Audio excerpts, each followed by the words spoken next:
Good morning, everyone. We're going to get started.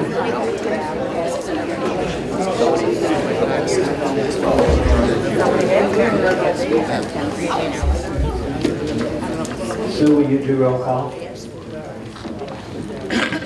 President Davidson. Vice President Ricketts. Present. Secretary Martucci, present. Treasurer Gundry. Director Bardell. Director Martin. Director Hector. Director Ryan. Director Shaw.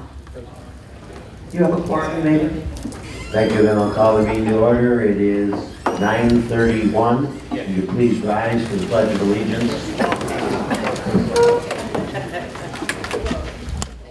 I pledge allegiance to the flag of the United States of America, to the republic for which it stands, one nation, under God, indivisible, with liberty and justice for all.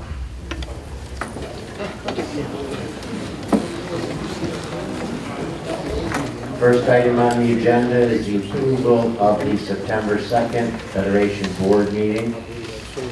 May I have a motion to approve the minutes? Thank you, Randy. Second. Thank you, Ray. All in favor, say aye. Opposed? The minutes for the September 2nd board meeting are approved.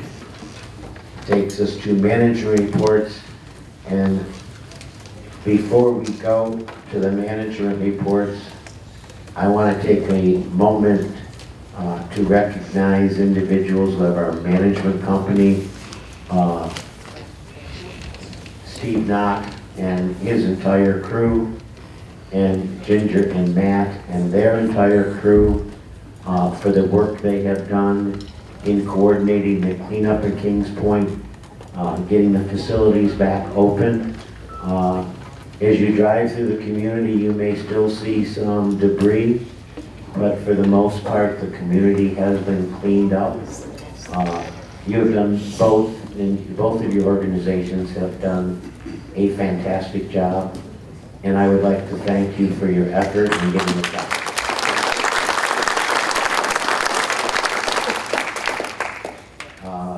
I will only add to that is Thursday morning, I drove the trust property to see how it was, and I drove up here to the 2020 building.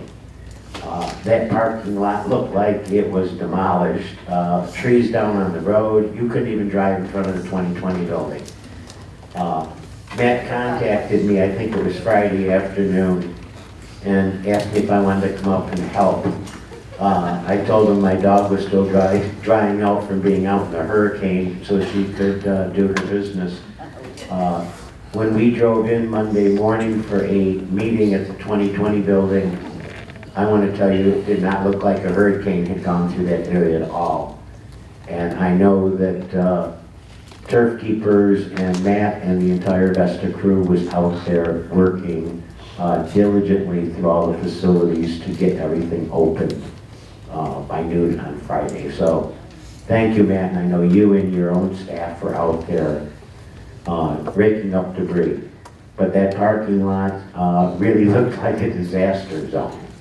So thank you on that. I really appreciate it.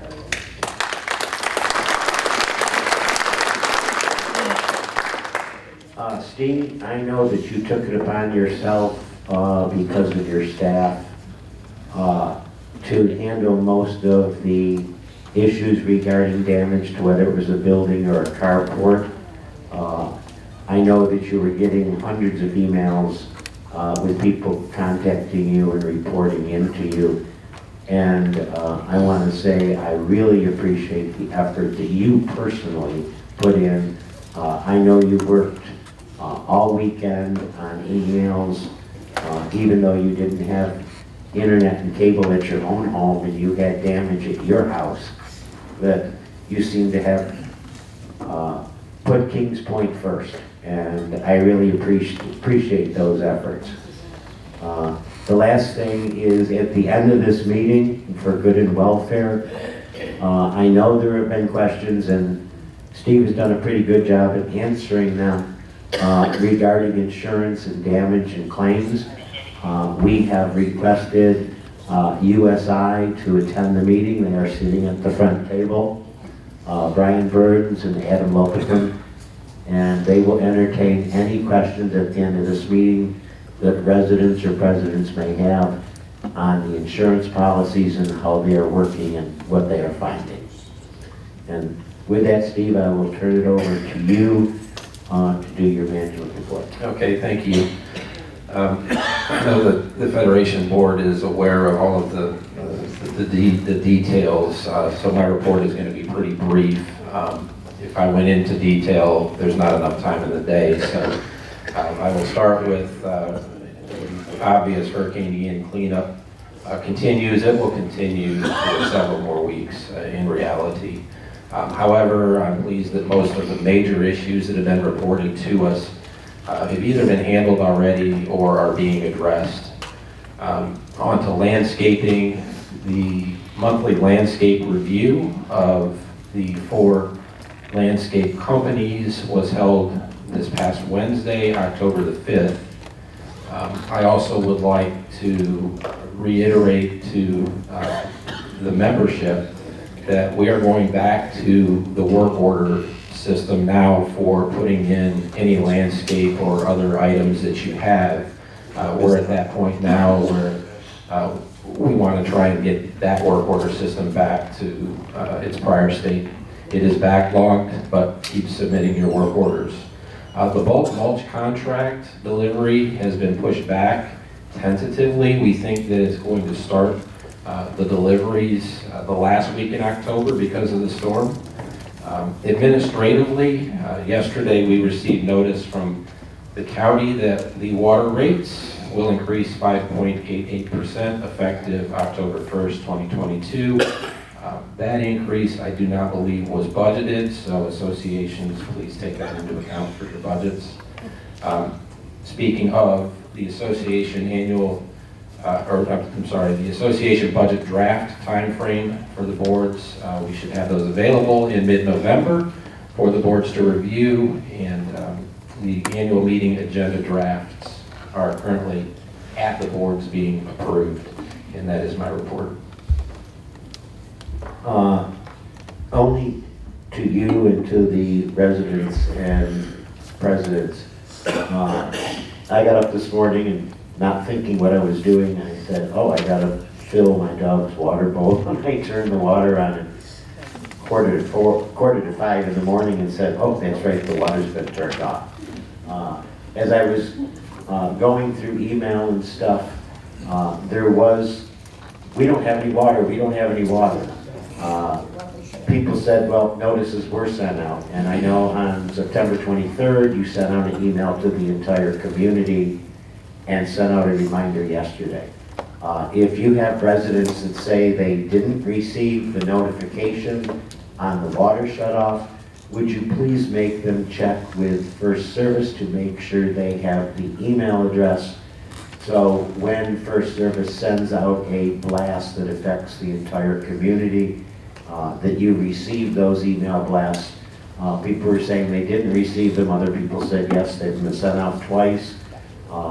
I appreciate the advance notice. With everything going on, I doubt that everybody remembered, oh, by the way, the water's being turned off at night on the 6th. So I would only ask the residents to keep you, First Service, informed of your email address and make sure they have it, so you will get these type of notifications that water will be turned off.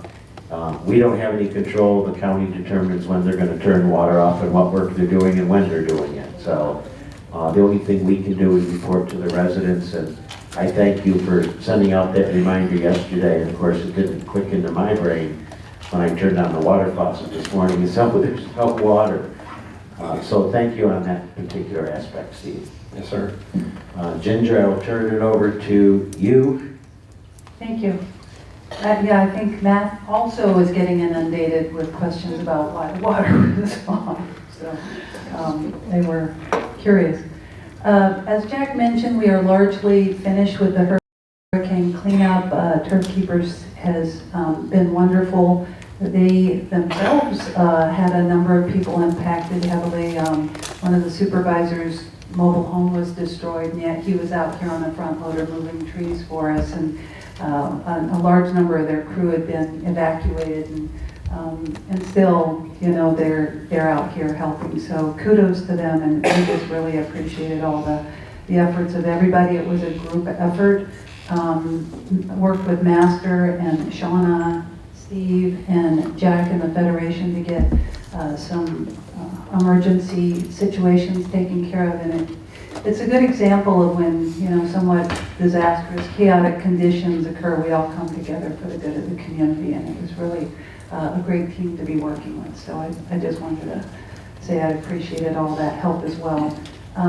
We have the adjuster for the trust properties will be here Saturday. We've already posted our claims and it's underway.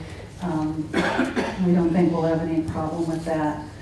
I won't read through all the numbers for the board, just want to mention a couple of items on the projects. This pesky Southwood 25-ton unit, we're still working on seeing if we can do a reconfiguration of something there, but in the interim, the 25-ton unit is on reserve with the manufacturer and estimated to be completed in January of 2023. The current unit is not dead. It has gotten to what they call its useful life, but it's still operational. So we're fortunate we've got some time there, but it's been a bear to get that one replaced. On the South Club Pool Deck Expansion Project on September 19th, we did receive notification from Hillsborough County Permitting. They had a few more changes that needed to be made.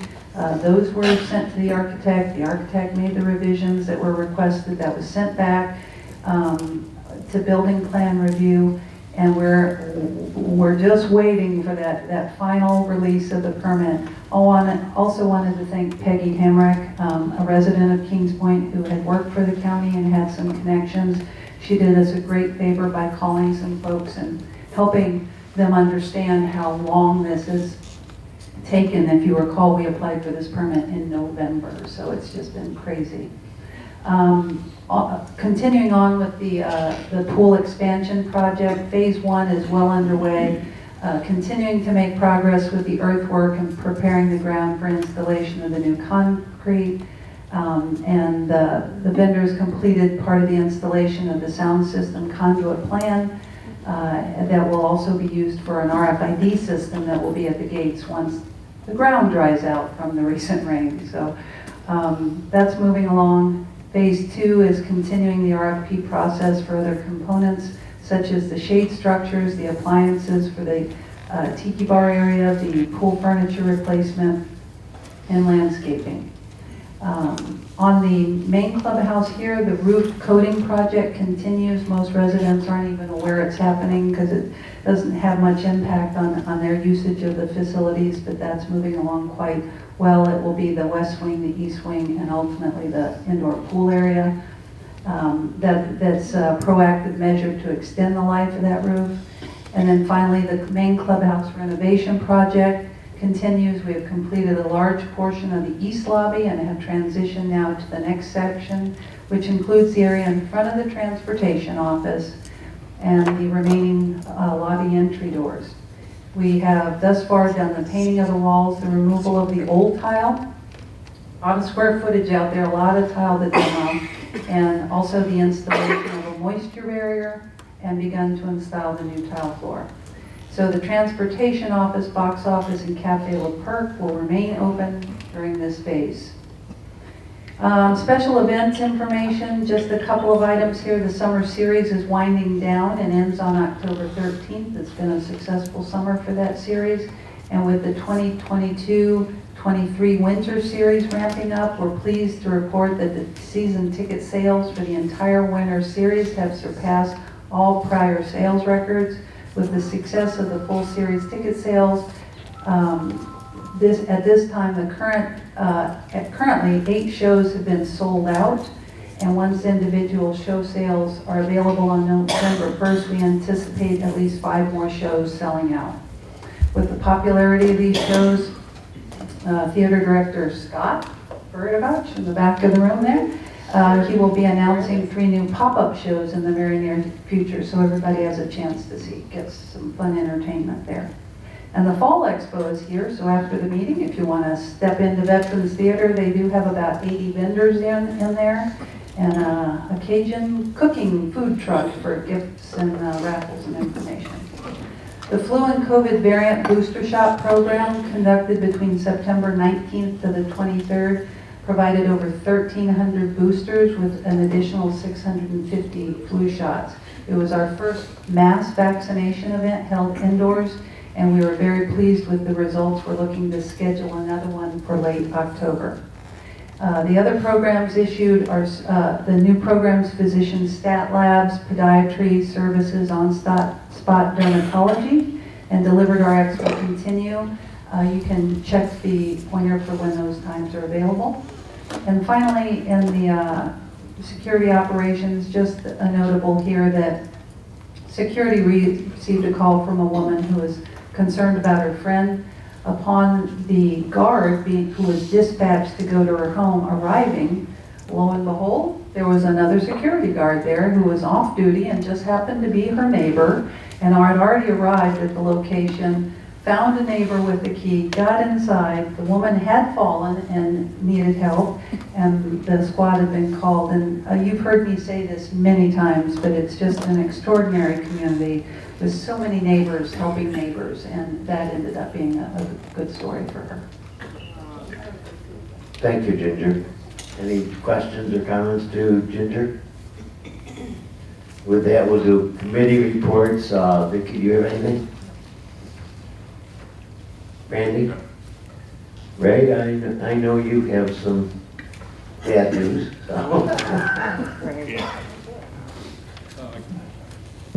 Good morning. The insurance committee did meet earlier this week, I think it was Tuesday, and we met with the gentleman from USI and discussed what is going on in the market currently, which is considerably different than the last time I talked to you, because we've had a hurricane, a major hurricane. And I think whatever questions you have can be answered again later, but we have discussed it, and we talked about what the cost will be, which I'm sure will be of interest to you when your questions come. You want to give them any idea where their insurance is going? At least the initial quote? No, I don't. What will you? But he's volunteered to do it, so. So here you go. I'll wait, let's wait. I'll do it now, do you want me to? I'd rather done it now, so if there are questions, people can think of them, but we really can't. This is budgetary process that we're currently going through of what is a guesstimate based on what you are seeing in the current market. And I know you provided a figure to the insurance committee, and if you just want to hit on what you provided to the insurance committee as an initial budgetary figure, would be helpful. Sure. Good morning, everybody. Happy to be here on a Friday. We call this Federation Friday. My name is Adam Lopatin from USI Insurance. Brian Burns as well. I run the condo division for USI. We've been your insurance professional for about, I think this is our 3rd year. We have worked on some original estimates with the insurance committee prior to Hurricane Ian striking Southwest Florida.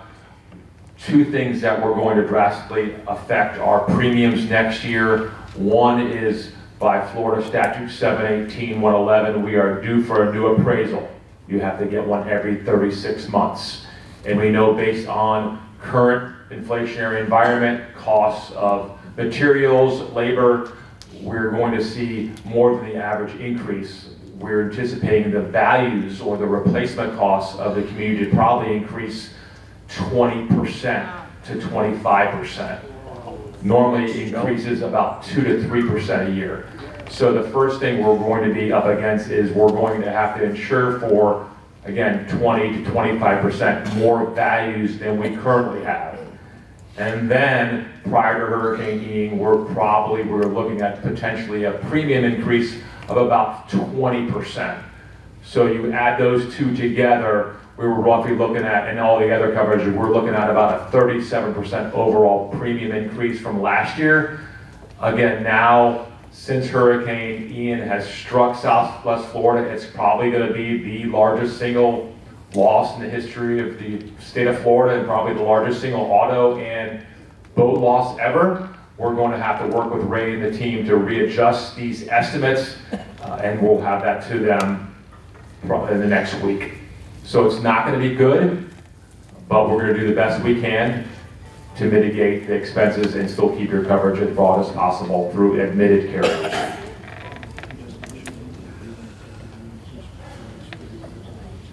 Yeah, on the last 3 months on normal condos that have not suffered losses, that are with carriers that are offering renewals, I have not done a renewal that hasn't had a rate increase of at least 35% on average or higher.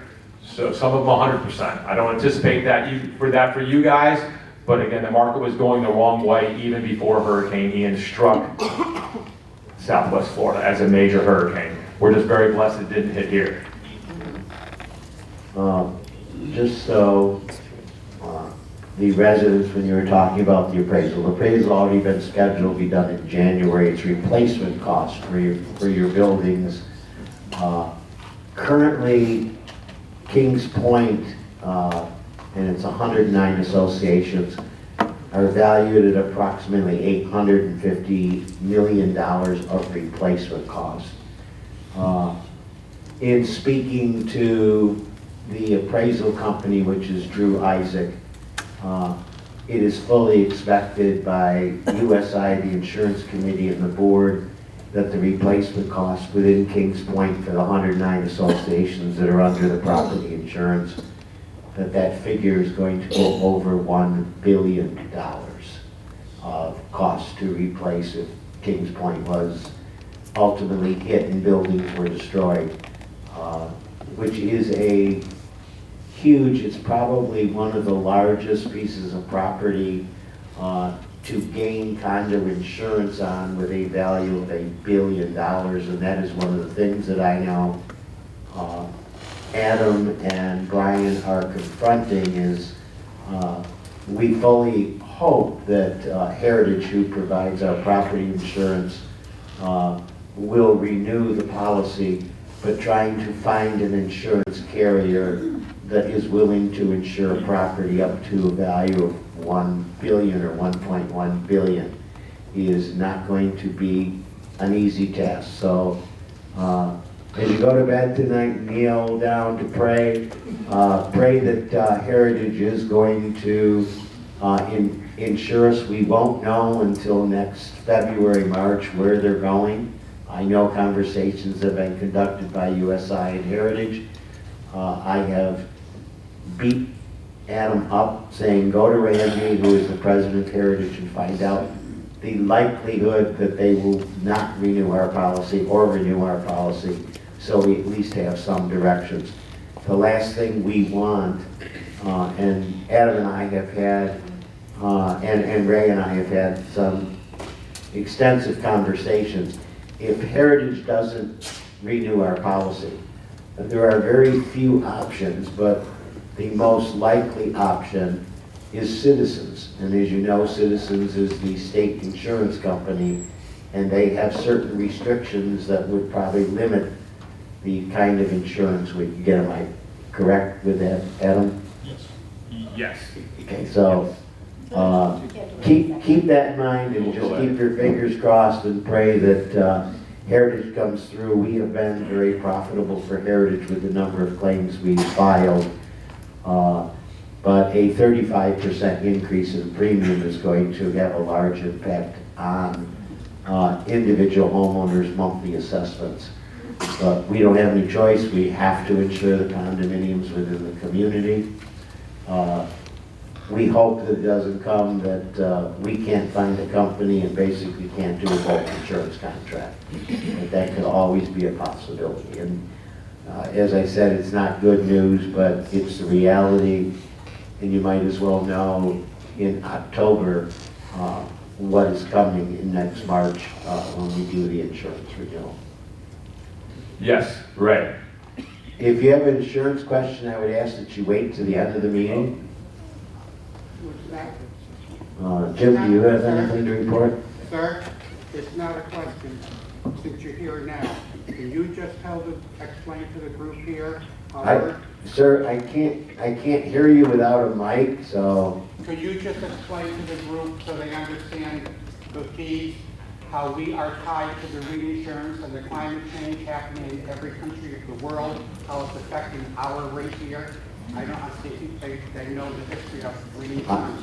I will let Adam respond to reinsurance for, or how Heritage goes about obtaining or providing us with over $1 billion of insurance. And if you would just quickly touch on that, Adam. Yeah, sure. Thank you for the question. Reinsurance is insurance that carriers buy to protect their balance sheet. So if you have $1 billion of coverage and Heritage writes all $1 billion, they're not basically taking the whole $1 billion on themselves if we get struck by a major hurricane. They buy insurance to protect that. All carriers buy reinsurance in Florida, and reinsurance is harder to come by now than it ever has been. It's going to be even harder to come by post-Hurricane Ian. Their number one cost is reinsurance. They don't take our $1 billion, whatever we pay in premium, and stick it in the bank. They buy reinsurance to protect their balance sheet. So that's what reinsurance costs are. It's tied to every loss, auto losses, boat losses. Any of these major losses all are going to affect the reinsurance market. What it affects all these property carriers in Florida, even though we didn't have a loss, we're all tied together, and it's going to greatly affect the capacity of the insurance companies offering insurance and their rates drastically. You mix the word global. What happens in Global, yes. Global, everything in the world. If remember the ship got stuck in the Suez Canal, there was major reinsurance. So any major catastrophe that pierces reinsurance is going to affect all the other carriers writing insurance in the world. They all buy from the same reinsurers. Lloyd's of London, Gen Re, they're all the same reinsurance companies. I just wanted to let you know, the Finance Committee met on Wednesday. We were running late because of a certain storm that blew through here. And I'll have a budget proposal together for the next board meeting. But here we go again, hearing this news, and everyone knows we're going to have to take an adjustment, doing some things here. We're all working, every association in here, Met the Master, all of us are working on our budgets for next year. Shirley, you have anything? Don? No.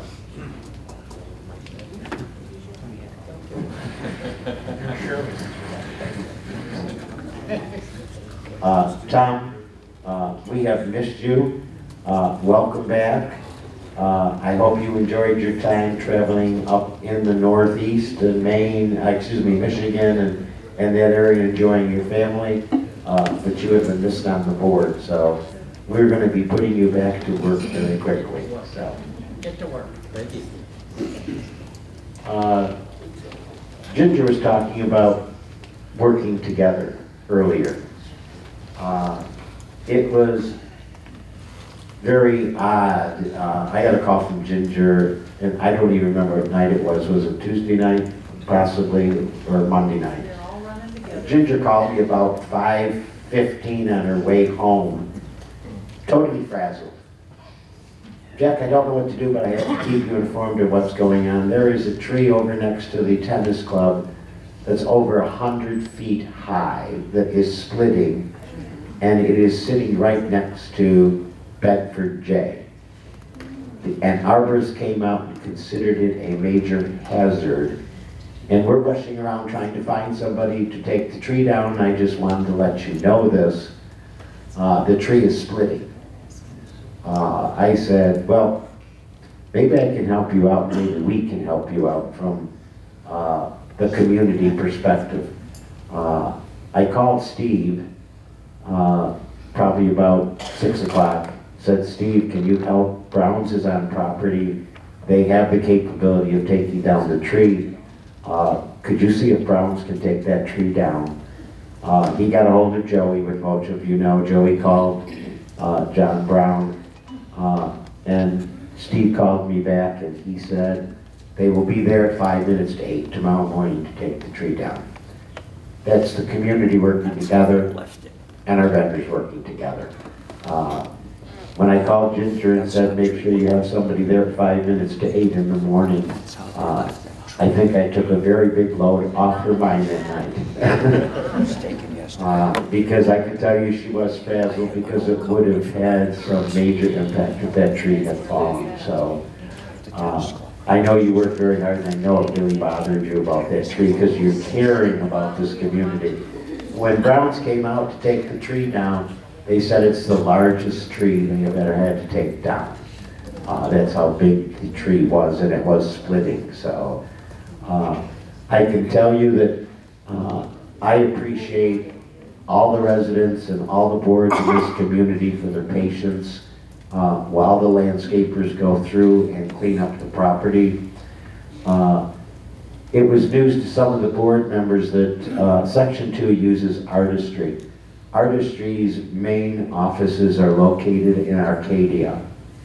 Their office, I think, had approximately 4 feet of water in it, destroying all of their chemicals and everything else. And a lot of their employees live down in that area. But they all came up here to pitch in to clean up the community. And I think Artistry basically has done a yeoman's job in getting a crew together, leaving their homes in flooded conditions and hurricane damaged conditions to come up here to take care of Kings Point. And I thank all the other landscapers. They have done what I consider a yeoman's job in being able to get this community back where you drive through this community, it really doesn't look like we had 80 to 100 mile an hour winds come through here on Wednesday night. So if you see Artistry, or you live in Section 2 where Artistry is, and you see them out there, they still have a lot of associations to do. Just take a moment and thank them, because I know they've had hardships at their home and stuff. But in any association, when you see them out there working, tip your hat to them, because they really did a great job. Most of them were here on Friday morning starting the cleanup. I know that some of the landscapers were mowing this week, which is amazing that they were able to mow.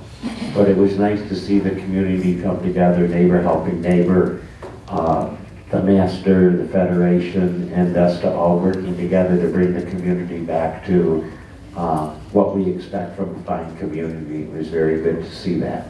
The question has been, who has to pay for the landscapers cleaning up? Just so you know, that the Associated Federation has always had a restricted reserve of $100,000 that is specifically designed to pay for the lawn and landscape cleanup. Trees are not included, but the crews that are out there working, it is not the association's responsibility to pay for the cleanup. The Federation has collected money and set money aside. And there's about $100,000 that's been sitting there year after year for cleanup. So rest assured, if your residents or your boards go, gee, are we going to get billed for this? No, you're not. The Federation is covering those expenses from its budgeted dollars and its research that it has. And with that, I am going to ask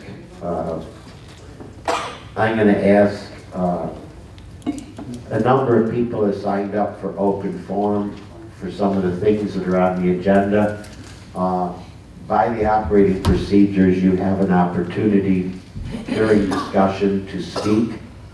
And I would ask that, because there's a lot of people here and there's a lot of things going on, that you wait till that particular agenda item is discussed. It may eliminate some of the comments that some of the people here have or want to make. And with that, I will go to our unfinished business. At our June meeting, the RFEC made a recommendation to the Federation Board. That recommendation included increasing the gas pass fee to $5. lowering the age to 16, and also assessing clubs for outside residents to come into the community. And it was either $5 a day, $50 for 6 months, or $75 for a year, I believe what the proposal was. A motion was made by Vicki Ryan and seconded by Ray Hunsaker to proceed. After discussion amongst the board and comments from the floor, Shirley Bardell requested the motion be postponed until today's meeting, which would allow time for further review, and if the RFEC found it necessary, also allow time for a survey to be taken. That motion now is on the floor. Before we proceed with the motion, Dave, are you going to speak about it? Yes, but I'm landlocked. Can everybody hear me? No, come up to the mic.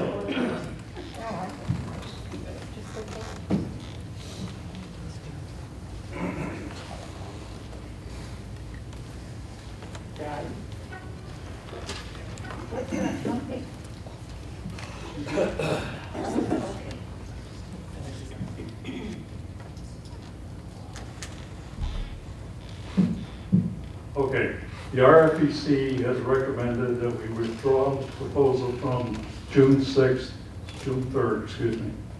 And so we're going to have the board make a motion to withdraw that. So your recommendation is to withdraw your proposal? Yes. I move to withdraw. I move to withdraw. With Vicki's motion or comment to withdraw her motion for the recommendation that was made in June by the RFEC. The RFEC has rescinded its recommendation or withdrawn its recommendation, and Vicki has withdrawn the motion. The issue that was proposed by the RFEC at the June meeting, therefore, is rejected and will not be entertained at this time.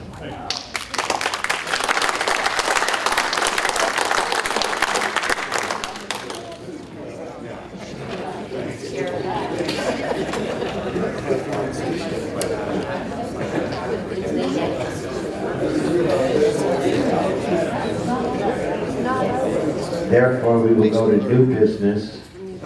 And on the agenda, the first item on the new business is the RFEC has another recommendation to us regarding the guest pass fee. And Jerry, as a member of the RFEC, I'll turn it over to you. Thank you. This is a recommendation for an increase in the non-Kings Point residential visitor fees.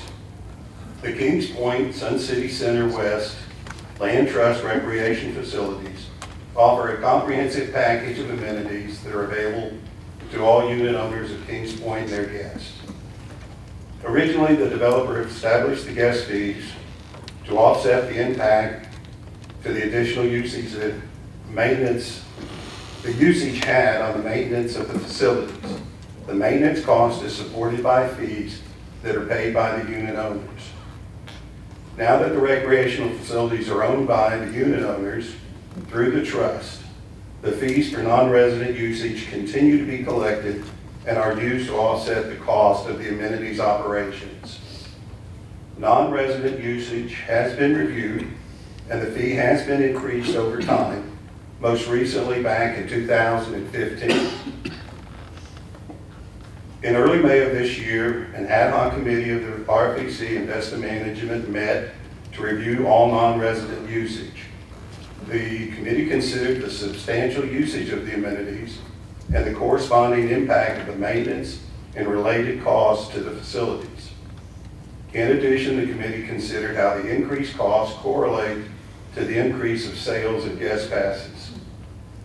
Based on the review and the current fee structure, It is the assessment of the RFC Investment Management that the value of the Kings Point Trust Amenities Package that is available to non-resident visitors far outweigh the fees charged for that usage.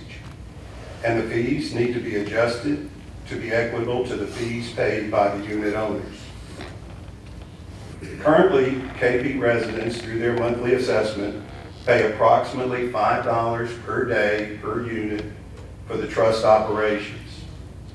Guests that are 18 years and older currently pay $2.50 per day per person for a daily guest pass that gives them the same full access to the amenities of Kings Point. We have approximately 18,000 guest pass users per year using the amenities. The impact on the facilities is subsidized by the unit owners of King Point through their monthly assessments. This proposed fee increase, based on current usage, would help to offset the unit owners' current annual fees.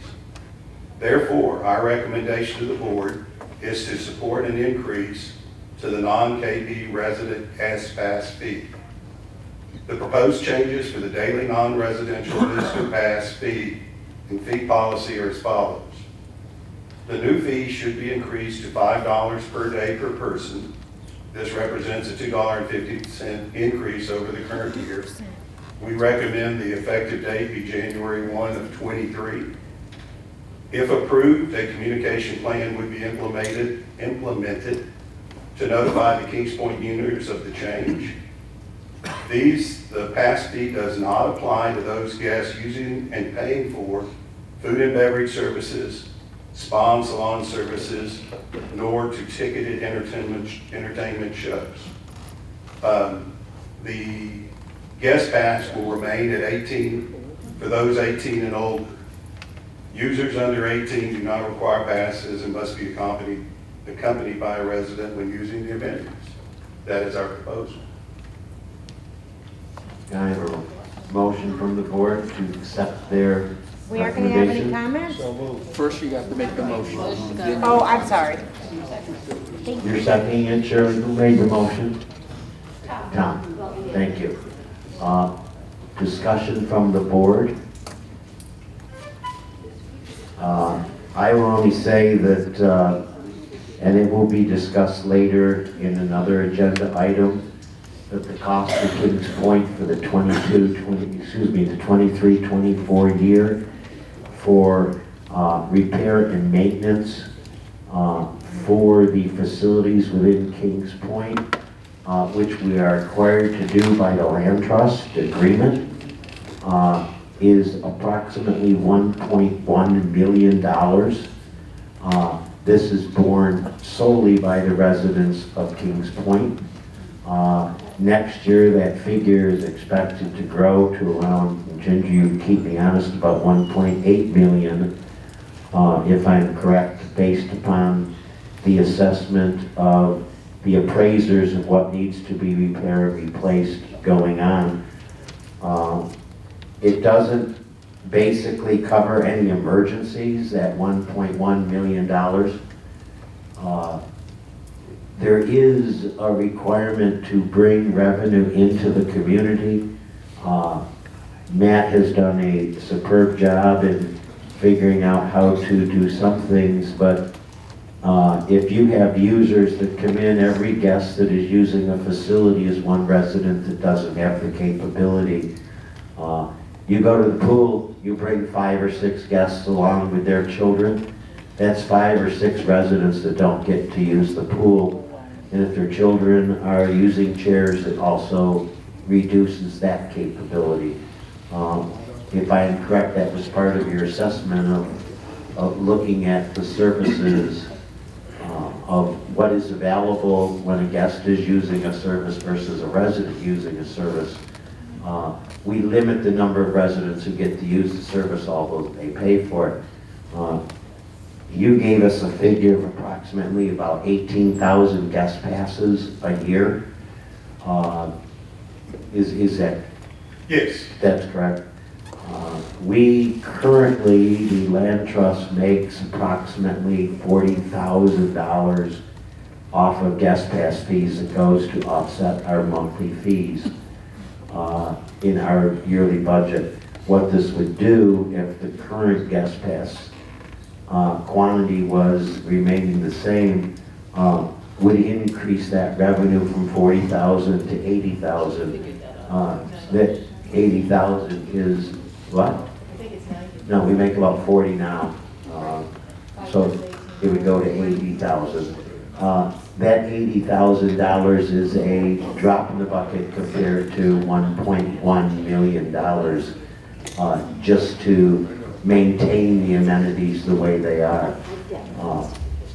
The land trust, we cannot change the way the land trust and the loan documents were written. I know there are individuals that go, well, why do you have to replace the tiles in the North Club? Why do you have to paint the walls? We're required to do it. As the moisture barrier over the years has dried out and is no longer effective, the tiles in the North Club hallways, which they're replacing, and everybody coming in here walk through this building to see what work has been done. As the moisture barriers became insufficient, tiles started popping on the floor, and I know Vesta spent a considerable amount of time replacing those tiles and doing the repair because they are trip hazards and we couldn't allow it to continue. That tile project of tiling the hallways in the North Clubhouse was delayed for a couple of years to keep the rates low, but it got to the point where it had to basically be done along with the painting within the clubhouse. So there is a reason why if you have non-residents using facilities and these facilities are gaining wear and tear, in my opinion, that it cannot be borne totally on the back of the residents of Kings Point. Probably the majority of people within Kings Point do not use a lot of the amenities, and they are paying for guests to come in to utilize the facility. I have talked to residents within my division, and basically they understand their need to rate the guest pass fee. And that's what I would have to say in discussion. Any other comment? Then I would open it to the floor. I would ask that you come to the mic. Identify yourself, the association you're in, and your comments are limited to 3 minutes.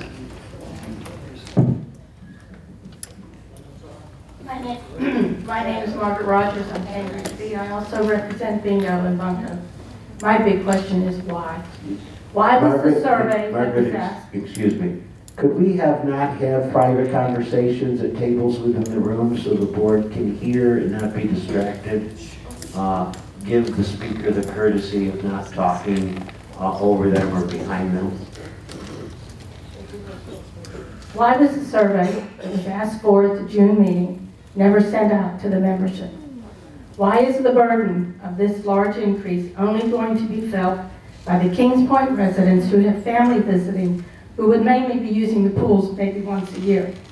The other visitors who use the amenities every week and every day don't pay.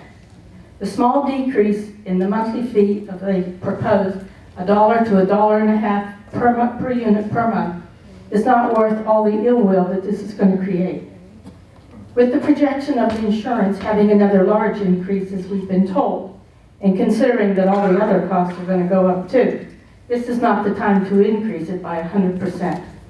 I would suggest that a smaller increase, maybe up to $3, would be a reasonable one that we could all agree on.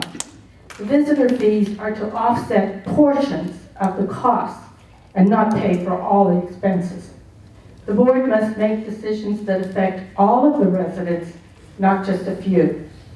Please do not vote for this large increase at this time until all the visitors must pay a fair share, not just the families of the residents who maybe visit once a year. Please do not approve this fee increase without a fair and equitable rate for all of the visitors.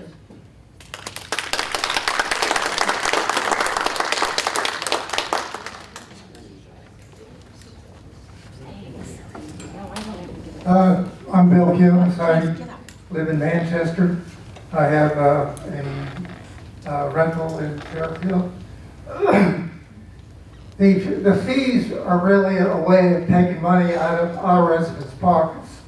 I don't know about you, but when my guests come in and I pay fees, they pay fees, whether they're family or friends, who pays? I go with them to get their fees, I pay their fees. They're my guests, and my guests come in here to be with me, and I assume that 95% of the people that go down to pay guest fees with their family, they pay their fees for their family. I think it's just another way of passing along additional costs to the residents of this community. And I don't have any particular problem with pay for use. Some of the facilities cost more to use than others, but I pay for use of a particular facility that has excessive costs. To me, is a better way of handling it than a guest fee. Secondly is, you have 18,000 people coming in and paying guest fees. If you double the guest fees, have you taken a look at the economic impact of how many of those guests will turn out?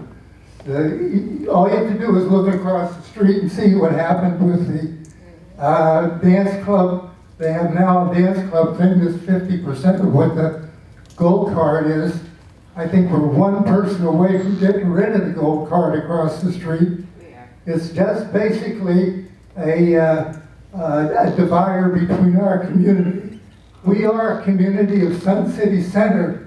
We happen to be part of Sun City, as is CA, and we've been together. I've been here since 1996, and we go through an ebb and flow of problems with one another. We ought to be operating as a central community for the good of the total community.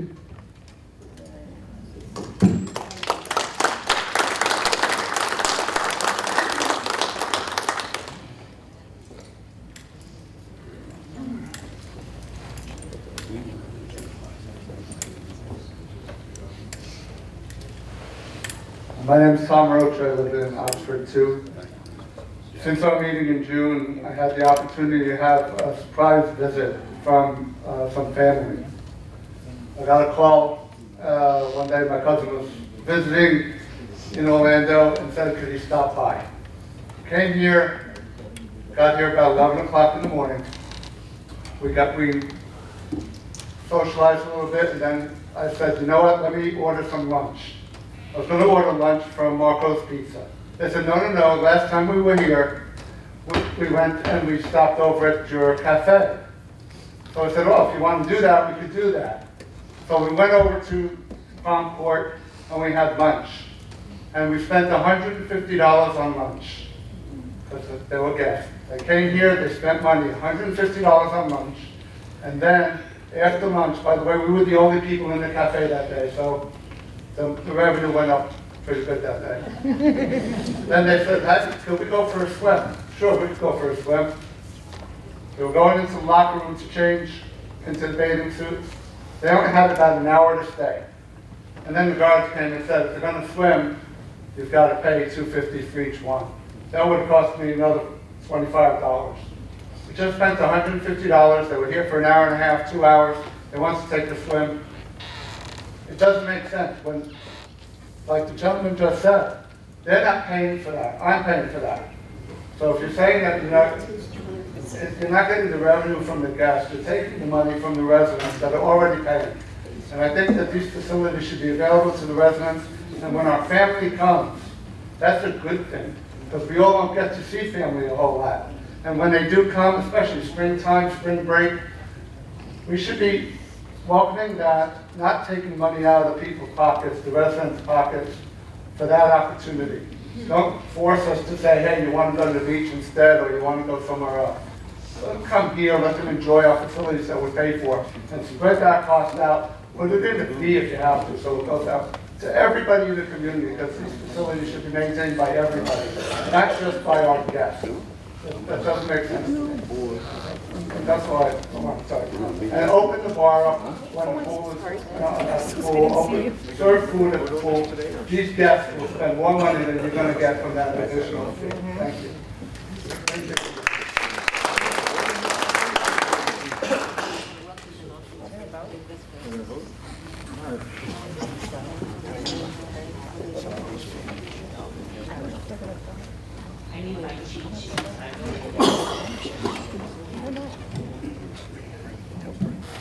Good morning. My name is Michelle Mason, and I live in Lancaster 1. I'm here to address the difference between a guest using the facilities and a guest coming just for a club meeting. So I actually run a total of 10 different clubs. I think many of you at least participate or talk to me about my clubs. I usually do them over at Sun Towers. It's Switzerland. I don't have to worry about them. I have one club that I run here. It's called Kindred Spirits. It's for widows. So people that are lonely, isolated, etc. We get together once a month and we sign up and do field trips. So again, we're charging the same for a widow coming over here for an hour meeting as a person coming in and enjoying the pool for the day. That's not equitable, that's not fair. Ma'am, there is no charge for clubs to come in here. Oh, okay. Thank you. You may have charge members to join your club, but the guest pass fee is for use of the amenities, not for club meetings. That was withdrawn. Oh, okay. We're good then. We're very good. Yay. Thank you.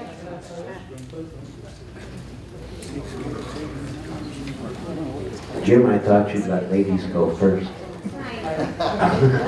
I'm a man, I'm sophisticated. I'm in this Anyway, Jim Allen, Idlewood. I just want to make sure that I'm understanding the sense of some of the other residents in here. You have family and friends who come and visit.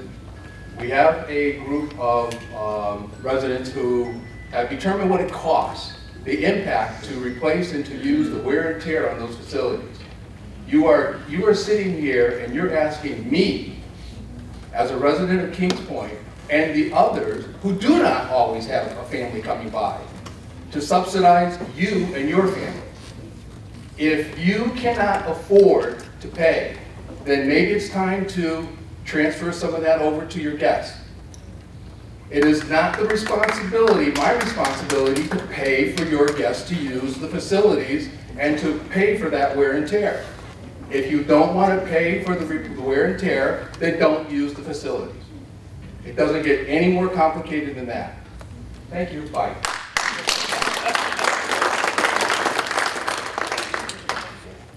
Bye. Follow that, Lucy. No, I just want to re-emphasize it. I'm not Name and association. Lucy Malakos from Edinburgh.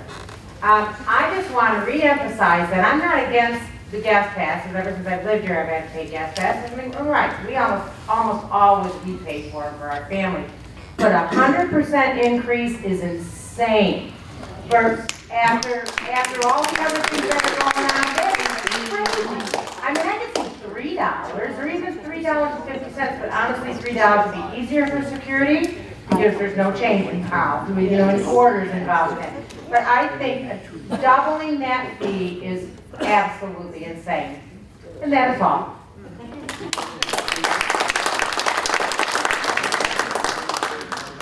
My name is Carol Frank, and I'm the president of Portsmouth. One of the things that somebody just talked about, the clubs, that's not true. We had a Mahjong tournament, and we were told that somebody reported us, and we had to pay a guest fee for anybody that came to our tournament that came from outside. This was a club activity, and all our money goes to charity.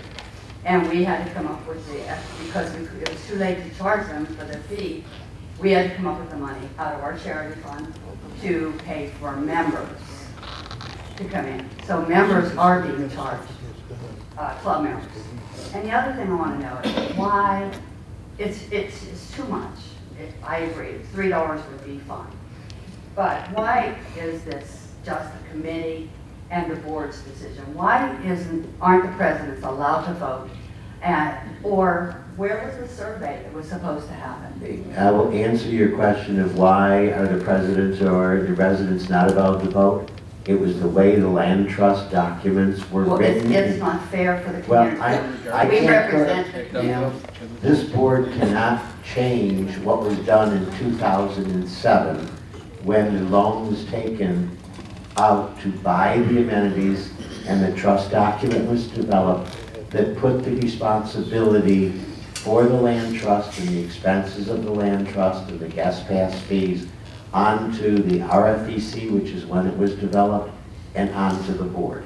Well, it's not fair that we, that represent the whole community, don't have a say. Well, unfortunately, that's the way the community developed it in 2007 when the loan was taken. I don't necessarily disagree with you, but we have no choice but to follow what the documents in developing the land trust say.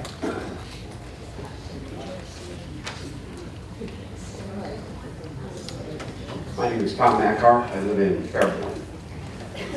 A couple items of clarification. When we received this proposal that was written last time, we got it on an email, we were able to take a look at it. I understand what you're saying about the $5 fee. Now, is the age 18 and over now, and it's going to be reduced to 16? Wait. Last time it was going to be reduced. So we're leaving it as is. Okay, thank you. All right. Second, last time you were recommending that the people who were guests always had to be accompanied by residents if they're under 18. Yes. Can they be accompanied by their parents? Yes. Who are adults? Yes. Okay, will that be written into something? That is policy. As long as it's an Okay. adult, it doesn't have to be. But Okay. if their father is paying the guest fee. Can't hear you, Terry. Talking to the mic, please. What Terry is saying is that as long as they're an adult accompanying a minor of 18 years or younger, and they are a guest, that it does not have to be the resident, just has to be an adult. Okay, good, thank you. And so a parent who comes in with their resident's grandchildren, that those parents can take their grandchildren to the pool, the resident doesn't need to go. Okay, that's terrific. And I was the one at the June meeting who brought up the information about the survey. The lady who spoke before me said, should the presidents have a say? It'd be very simple to survey our residents because we surveyed our residents on what colors we wanted for our houses, or surveyed our residents for what roof you wanted on your house. And then that was presented, we all got together, and that's what our neighborhood wanted. So all I'm saying is that's a darn good idea to have a survey and say, is $5 too much, is $3? What does your association support? They give that, we're not voting on it. We're surveying, we give that information to you. So when you sit up here and you say, well, I think $5 is a good one, and you find out that the rest of the associations only want $3 or $4. They may support you in this, but you have no idea, okay, without asking individually. Okay, thank you.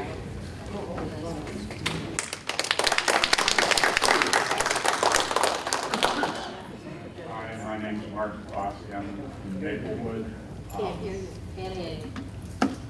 My name's Martin Fossey. I'm in Maplewood. I agree with what he just said. I mean, it seems to me, maybe your stuff's written that you guys are the ones that make the decisions. But gee, it'd sure be nice if you look to see what your residents would like to do. You know, and survey, put it out there, let everybody say what they want. If you've got an overwhelming backing of what you're doing, then it's great. If you don't, maybe you should consider what the residents want to do, because we're the ones that are paying these fees. Thank you.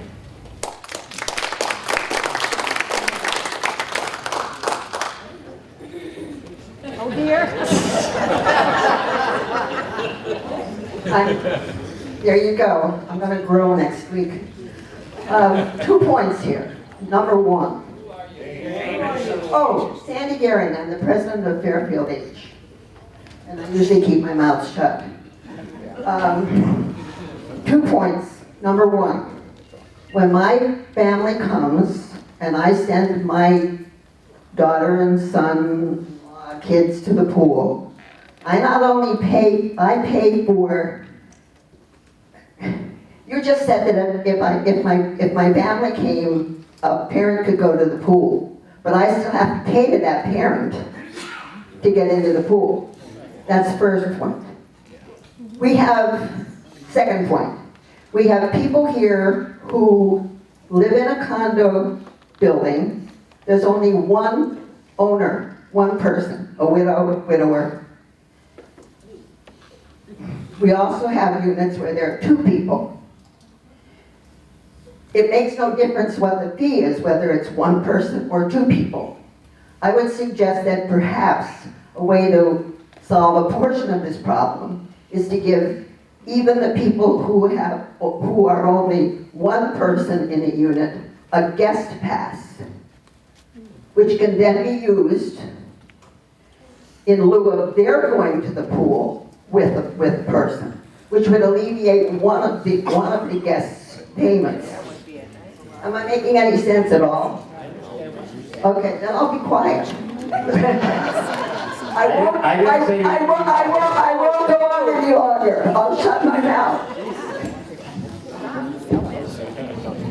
I can't get it back in. There you are. Thank you.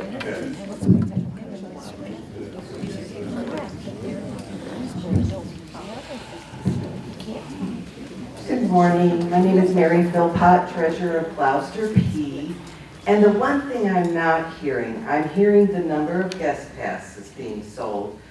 But my question would be, what percentage of the number of homes are actually purchasing guest passes?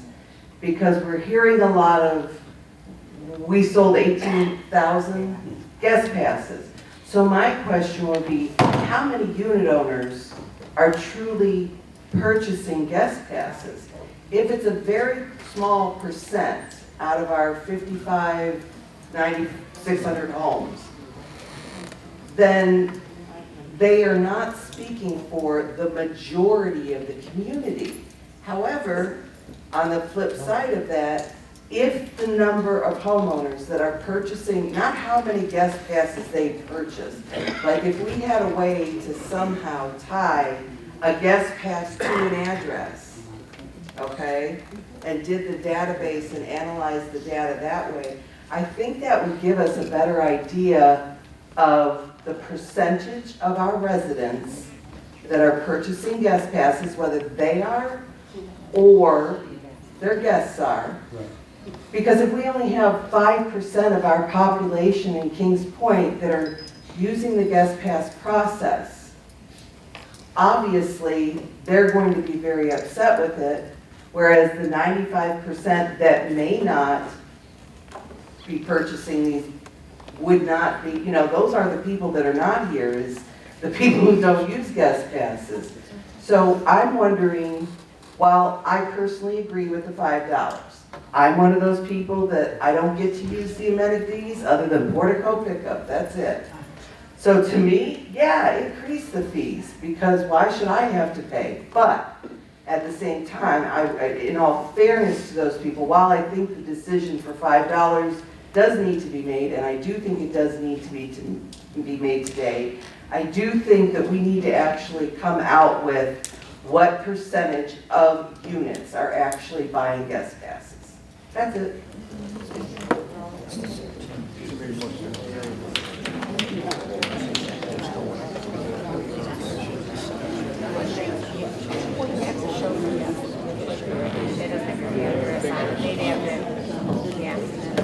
Good morning. My name is Jim Sophia.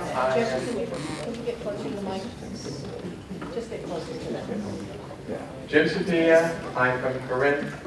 I'm also a member of the Pelican Place, which helps to support the community by putting on free readers theaters. We also put on the plays. which helps to, a portion of that money goes to, Kings Point. My question here is, we cannot put plays on or readers' theaters because we don't have all of the technical people here in Kings Point. We have actors that come in from outside of even Sun City Center to perform here. And we also have our technical people for sound that doesn't live here. So my question is, you're going to charge them to come in here? No? Okay. Good. said no. Well, the other lady was saying that her Mahjong or whatever the tournament was, that they charged. So I believe that Matt Vermouth has met with the Pelican players. Matt's here. And worked out an arrangement for the use of the facilities by the Pelican players, and the thing that, and Matt, you can correct me if I'm wrong, that the Pelican players basically will donate $1 of every ticket sold, which would more than cover the use of the facilities by the Pelican players. And I appreciate that the Pelican players stood up and said, we know we use the amenities and the lights and the stage and everything else, and we're willing to contribute to the use of the facilities. But as far as your players and participants are coming in the community, they are not charged a guest pass. Okay, appreciate that. One other thing though is, on the guest pass, I think a fair compromise would be $3. Yep.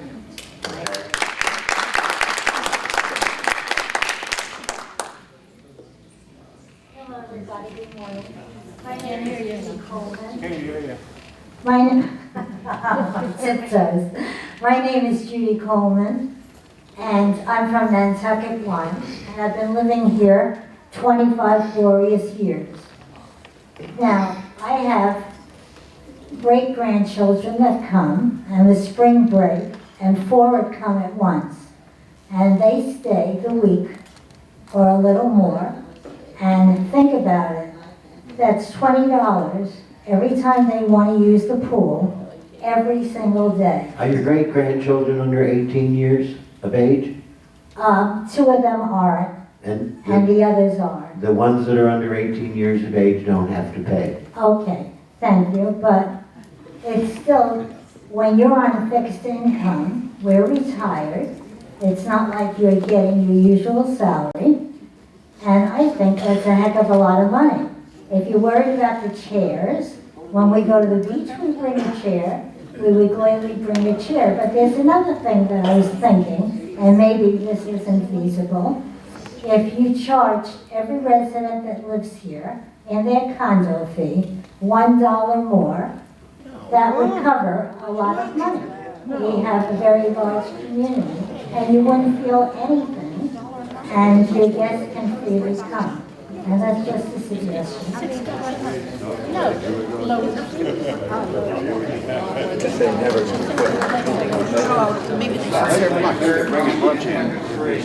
You want to take up your calculator.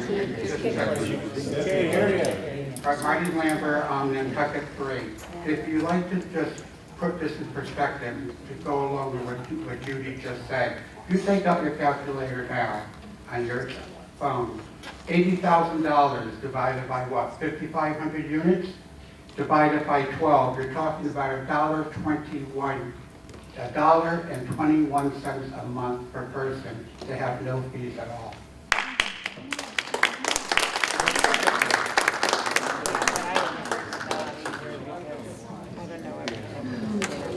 I've been getting a lot of messages while all this is going on, and I think it's time. Terry, can you go back up to the mic?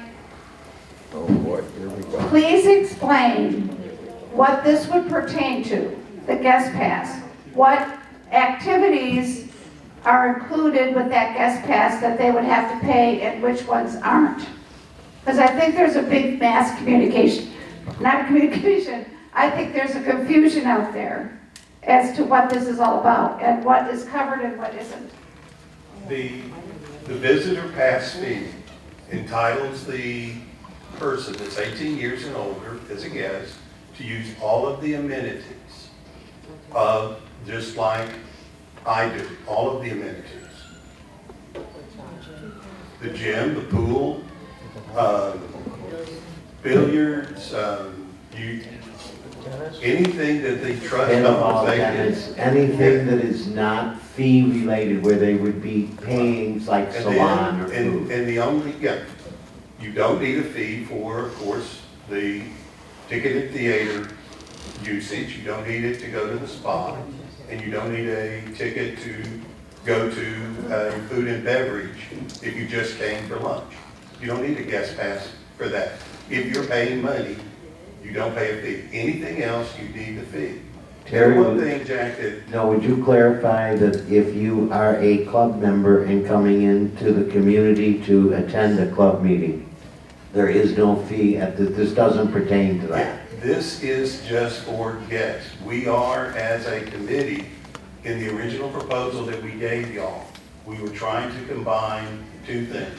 One was guest fees, and the other were club fees. We now, with Dave withdrawing that, we divided into two questions.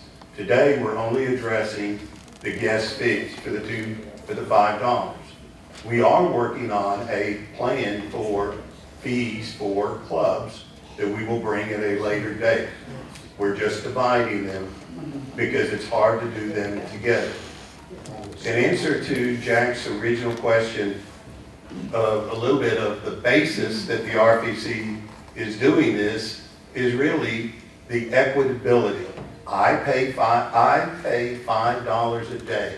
Everybody that is a resident pays $5 a day in our assessment to use the facilities. It is not, the thought was that any other adult that wants to use the same facilities, why would they not pay $5 a day to enjoy what I enjoy and I pay $5? People pay the $5 that never use it. People pay $5 and use it often. Guests should pay the same thing as I pay. They are over 18 as I am. They swim and do just like I do. Why should they not pay $5? That was the basis of our discussion. Can I ask a question? Not necessarily of Terry, but maybe Jack and Ginger, because many residents have talked about the guest fee covering the costs of our amenities, and that the guests should not cover all the costs of our amenities. What are the costs of our amenities? I mean, are the costs of our amenities, and I added 5 times 18,000 is actually 90,000. We were making 45, not 80, not 40. Are our amenities $90,000? Is that the cost of our amenities? I will tell you that, people are talking about, well, add $1 or add something. Every resident in this community, every homeowner, unit owner, and that's what I just went over, and I apologize, but I wanted to get the figure correct from Ginger. Your monthly assessment that you pay, $156 goes to the amenities, to upkeep and maintain the amenities every month. So that is your monthly fee, is every resident in this community, unit owner in this community, pays $156 a month. That's to maintain the facilities, it's to heat the pool, it's to have your clubhouses, have your billiards, your tennis courts, your pickleball courts, your lawn bowling courts. You're talking, asking a guest to pay $5 when a resident themselves is paying $156 for these amenities. This fee has not gone up since 2014. You want to question why it's going to $5 and not $3? You tell me if things have doubled since 2014 to today. I will not criticize previous people.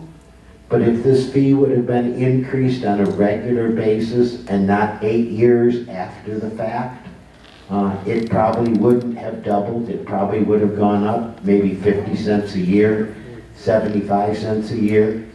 But this fee hasn't increased in over 8 years. Yes, I am chairman because of my position on the board of the RFEC. When we looked at this, it became, what is the effective date of this fee? We purposely took into account that the holidays are coming. The next month is Thanksgiving, the following month is Christmas and Hanukkah. In taking those into account, we said, allow this fee to go into effect after the holidays, not before the holidays. That is one consideration. But when you talk about a guest coming in and a person paying $5 when a resident is paying $156 for the amenities within Kings Point, that is a huge quantity and a huge differential in money. And it is that 156 divided by 30 is where we're getting the It's per day, approximate yeah. $5 a day. So But just to be clear, our amenities cost a lot more than $80,000 or $90,000. So this is purely to help Our offset. amenities, our budget to take care of the amenities for the 23-24 year are over $1 million, yes. So this is purely to help offset some of that because our insurance is going to go up way more than $1 per unit per resident. That is correct. Sorry. You're going to take the bigger hit. I'll tell you, yeah. Ryan will cover the difference. Okay. All right? Amen. If only. This is from a gentleman, and you have to understand, I have a very good working relationship with Adam, but this is from a gentleman who had to drive down to Naples at the end of last week and looked at Brian and said, let's take my sports Tesla down into the hurricane section of the county. And Brian looked at him and said, are you out of your mind, Adam? Let's go in my pickup truck. It'll make more sense. Well, first of all, it doesn't have the pickup truck. Let's not get that. It's an SUV fancy. Second of all, the reason I wanted to take my electric car was because I was worried about gas and availability of gas and electric, which I was right because we had to spend 2 hours in line waiting to fill up his car because he didn't fill up all the way prior to leaving. Anyways, we'll go into that, but any additional fees that anybody expenses post January 1st, Brian will pick up the difference. My name is Jim Taylor. I'm the Vice President of Southampton 2. I think there's one flaw in their analysis, or your analysis, or however you want to call it. I have a residence. My residence pays for 2 people. $5 for 2 people. That's an average of $2.50. I know there are some places in Kings Point where there's only 1 resident. I don't know what the average would be if you put in how many residents are only 1 and how many are 2. I'm sure that the great majority of the residents in Kings Point have 2 people per unit. Mr. Ricketts, can you tell me how many are only 1? I know in my association, I think every one of them has at least 2 people per resident. Not mine. And I realize there are some that are not, but Yeah, at an average. As an officer in Gloucester E with 32 units, don't quote me on the number, but there are approximately 24 of our units of the 32 have 1 individual in them. Okay, so what is that across the board in Kings Point? The number of units divided by the number of residents would give you an average of how many residents per unit. And we're paying $5 per unit in Kings Point. That would give you Per day. Per day, yeah, I understand, per day, yeah. Well, $5 per day, and that gives it, and that's what I'm saying. What is then the average cost for somebody to come and use our facilities? The number 2 thing is, you see security checking passes at the pool. I've never seen them at the pickleball courts, at the lawn bowling, at the shuffleboards or any of those other places? Are they checking passes for those places?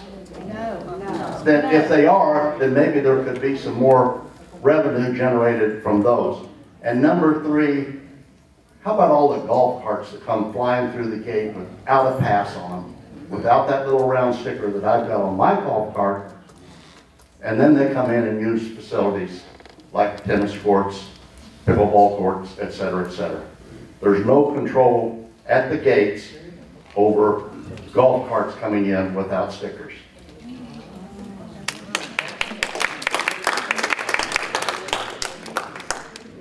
You're going to be the last speaker. You're going to have to close down discussion and call the question. Yes, please. Several things, okay? First of all, if Marty Lambert and Bucket 3. If we're talking 90,000, it's $1.36 per unit per month, not to have any of these fees at all. That's number one. Number two, the 156 that we're all paying, I can't speak for others, I have no problem with it, only for the simple reason that raises the value of our property. Is why Kings Point is here. We're recouping it in the sale price of our condominiums. So we're getting value even if we don't use it. If you're charging, my wife and I are there. If we go, okay. That's two people. We pay $5. If I have my two kids come down and their spouses, that's $20 for the same unit. That bothers me. As far as I can almost accept the fee for the use of the pool, okay? You do not have anyone at the pickleball courts, so how do you know if the guy paid at the pool, and then so you have no way of following through? They can just say that I paid for it. I firmly would be vehemently against anything for clubs. I don't want to charge anyone to come sit in a chair here and play cards. Sir, we are not discussing clubs. No, it was brought up before, that the amenities coming back. My sense is, okay, and I very well could be wrong to the board, and I apologize, but my sense is the decision may almost have been made. We're just going through the formality. I don't know if that's true. I hope it's not. It very well may not be. But for $1.36 a unit, when these are going through the roof anyway, and we can bring our family and friends, I think it just adds value to our units.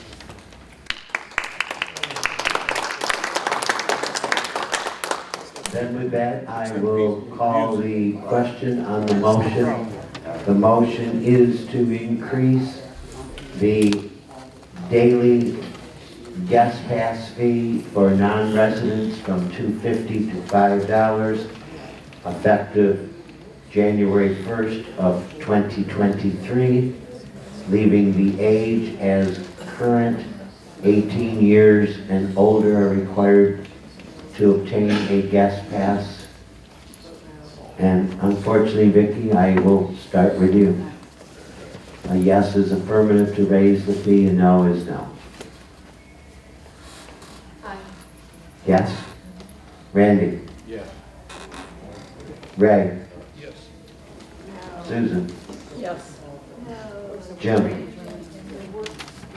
Before I vote, I want to thank the residents of District 2 that I've heard from, and I've heard from a lot of you, both yay and nay, and I do appreciate the feedback. And it's good to see that you are concerned with this. After that's said, I have to say I'm going to vote yes on this. I do appreciate all the messages I've been getting on my phone, but I'm going to have to say yes. Yes.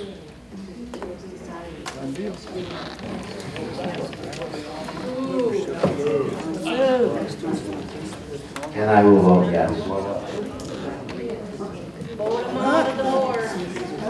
So, Can I make one quick comment?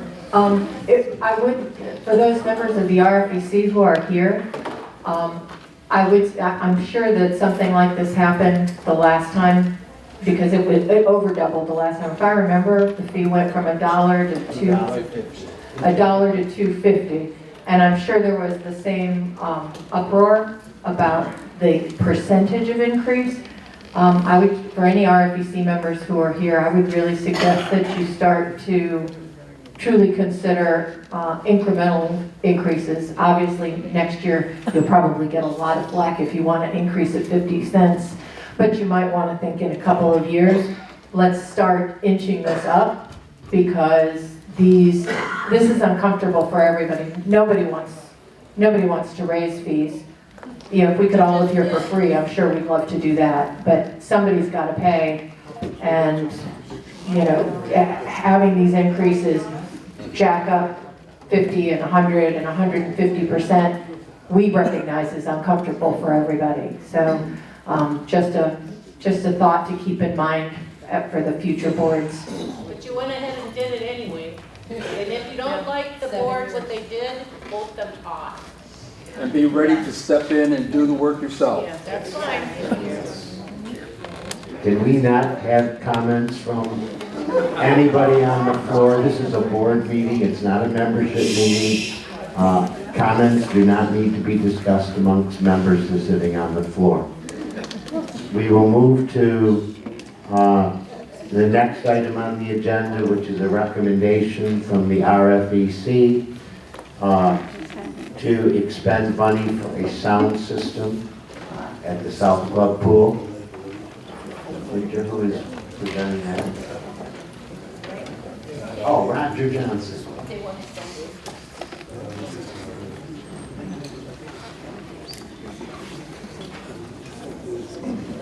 I need some Kevlar, Jack. You are not alone. I think you have board members up here that feel they need Kevlar. Okay, good morning, Federation members and guests. In May of 2022, an ad hoc committee of the RFEC was established to research and provide direction for the future South Club outdoor pool sound system. The members of the ad hoc committee are former RFEC members, myself, and current Federation Board Director Vicki Ryan. The committee has met and decided that the best direction for the future sound system will be one that provides versatility as well as functionality for both day-to-day use as well as when poolside entertainment is offered for resident enjoyment. On August 17th, the ad hoc committee was advised to reevaluate the approved deck expansion project budget to determine if there were any cost savings that could be recommended to fund the proposed sound system. The committee met and determined that the following aspects of the project could be reallocated, possibly fund the proposed sound system. After assessing the budget for the South Club outdoor pool deck expansion project, the following funds are recommended to be reallocated. $3,200 in the addition of new benches, approximately $20,000 on the retractable shade structure to the proposed entertainment area, and $42,500 in the replacement of existing light pools on the pool deck. The total recommended funds that can be reallocated amount to $88,200. So we recommend the proposal from Reliance AV. This is one of 4 bids, and the highest bid, I believe, was $67,000, for the amount of $52,217.96 for the proposed future sound system for the South Club outdoor pool deck, and advise that this aspect of the project be funded by reallocating funds in the existing budget, which includes new benches, the installation of a retractable shade structure on the proposed entertainment area, and the replacement of the existing light poles on the pool deck, which is an estimated amount of $88,200. We feel this allocation of funds is an opportunity to improve the entire pool amenity experience by adding a sound system for day-to-day, as well as the enhancement of the residents' experience when poolside entertainment is offered. Any remaining balance from these sources will likely be necessary for overages in other areas. The ad hoc committee offers this proposal for consideration and submission to the Federation Board. Thank you, Roger. May I have a motion to accept the RFEC recommendation for the expenditure of $52,217.96 for a sound system utilizing the real allocated funds as described. Can I have a second? Any discussion?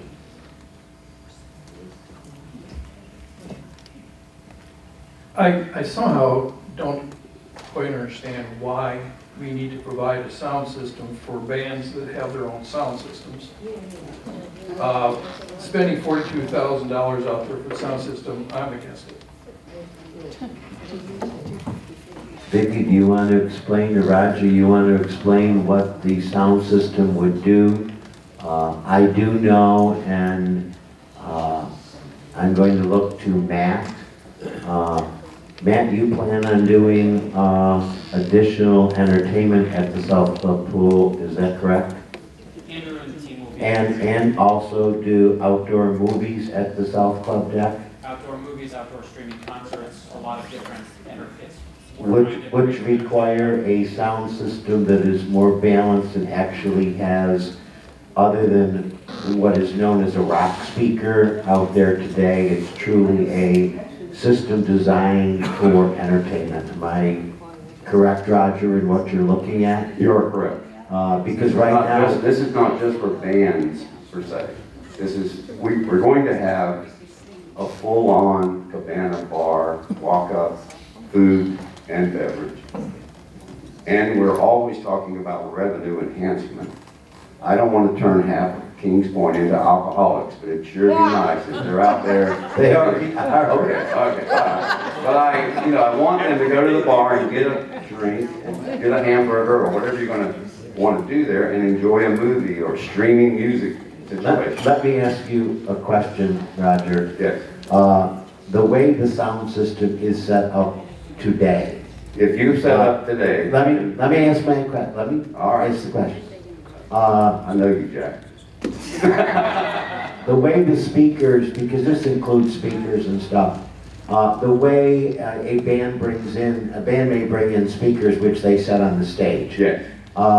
Those speakers, in order to be heard at the far end of the property of the pool, you're basically blowing away the people sitting in front of the band. So you have no way today of basically equaling out the sound system so people in the back can enjoy whatever it is, whether it's a movie, a band, or any type of music within the pool area, because you have a main speaker sitting on the stage as a band, and the people in the back, unless you turn that up, cannot hear. Correct. And you're also adding that deck space between the current deck and the cabana bar. You're adding 120-something more chairs. So to continue in that mindset, you get a lot of people over there that you can only hear barely at some point. Has there been any effort to find out how much we have to sell to recoup the cost of this, and how many years it'll take to do that, and how much equipment will have been worn out before it's recouped? We have a Federation survey on how much it will take to recoup the $650,000 we're putting in the I pool. just am interested in the sound system. How much do This we is have part to of that budget. I'm interested in how much we have to sell to recoup the cost of the sound system. I don't have those numbers, but that's It's real good to know that. Just divide out the base. Yeah. If you fill those chairs up and they each go to that bar and spend $5 a head, that's 300 and some odd chairs full times $5. That's the least bit of information I have. I don't think we've had any problems filling the chairs without the sound system in the past. That every time there's a holiday here, you can't get into the pool. I think we. That's because of the guests that are here. I don't think Because of the guests we coming have in. a sound system like a Tampa Theater has. I just think we are spending money foolishly that we don't need to spend. That's my opinion. Probably the other people don't agree with me. I'm sick of spending money when we don't have to spend it. Vicki, any comment?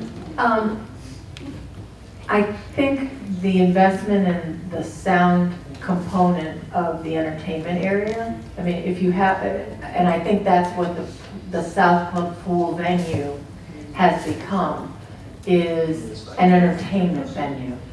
And if you don't invest in the basic requirements of providing entertainment, I think you're going to end up paying way more down the line, or the entertainment venue is just going to diminish and not be able to provide its full capacity. Because it's not just, I mean, I bring my own stuff whenever I've performed. I have no problem. I've invested over $10,000 in my own equipment. But that doesn't stop it from Could we have less conversation on the floor, please? making the people who are around in the immediate area, especially when it is full and there are no additional chairs, the people have to be close to whoever is entertaining, and those people are having an uncomfortable experience because it is so loud for them in order to get a bare minimum at the back of the pool. But that's just the band. I think the bigger aspect of it is the type of entertainment that the South Club has in mind in order to generate additional revenue to offset the cost, not only in perspective, the small amount of money that's being spent on the actual sound system compared to the $600,000+ that are being spent. And just to make the other point, we were tasked to find money within the already accepted and voted on budget to cover this cost. So that money is already in that budget. No one's asking for any additional expenditure other than what was already voted on and approved. And I will tell you, the RFDC, when the sound system was discussed and the price was discussed, the ad hoc committee was, well, all well and good, how are you going to pay for it? If you're going to expect the community to come up with additional dollars to pay for it, we're not in favor of it, so you have to go figure out where you're going to find the money, which is what the ad hoc committee did in working with the pool committee and Victoria to see where we could save the money. I do want to, and I'm going to put him on the spot. Matt? Can I ask you to come up here for a minute? Only so, I just want you to grab a mic.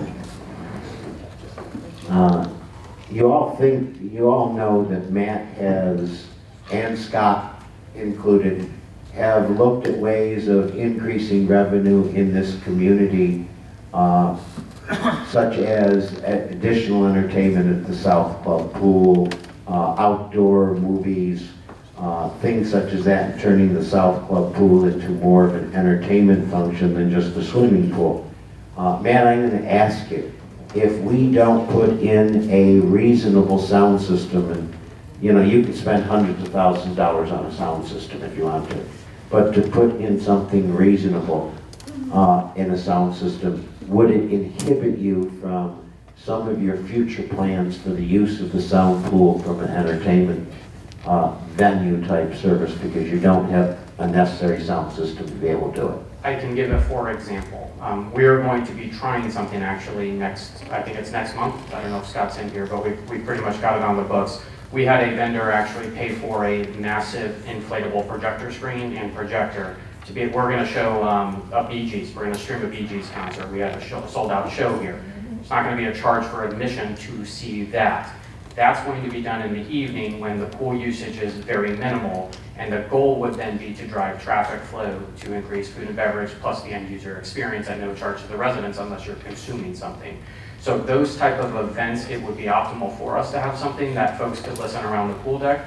However, if we don't have that sound system, it impacts the end user experience. I can't anticipate traffic flow. Either way, this is all trial by error, and we're continuing to modify based on residents voting with their feet in their wallet, if that makes sense. If we had something, it's easier to program. If we don't have something, we can obviously try to modify and figure out what we can do instead of what we can't do.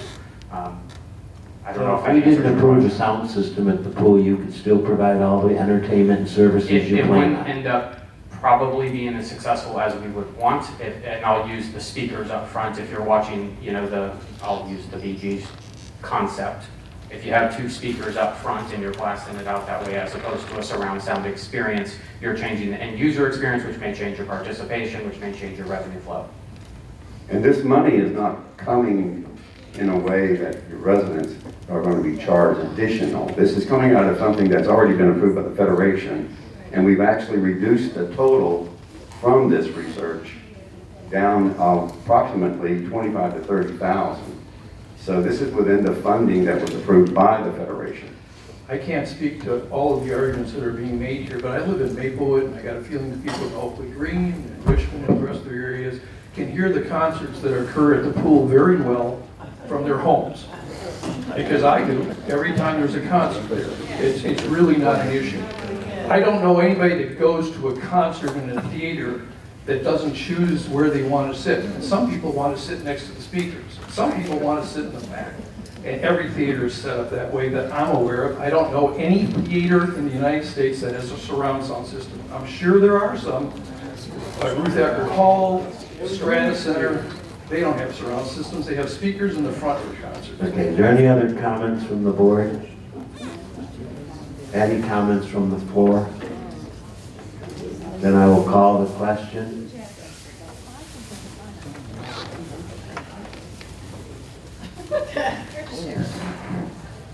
I do want you to know that we struggled a long time as a board on this.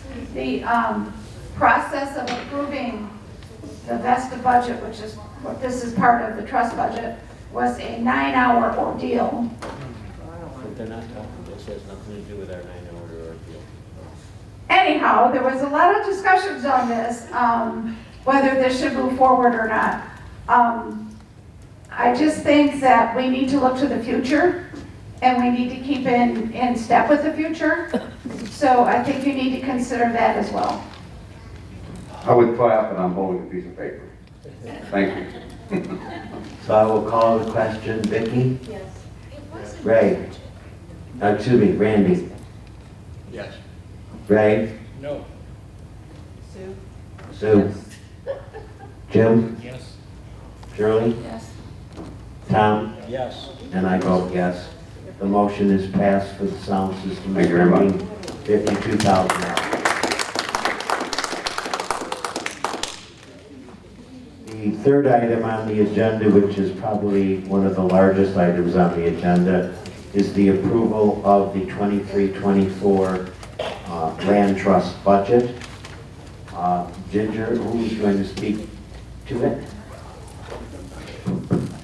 Matt Yarnell from the... Yarnell.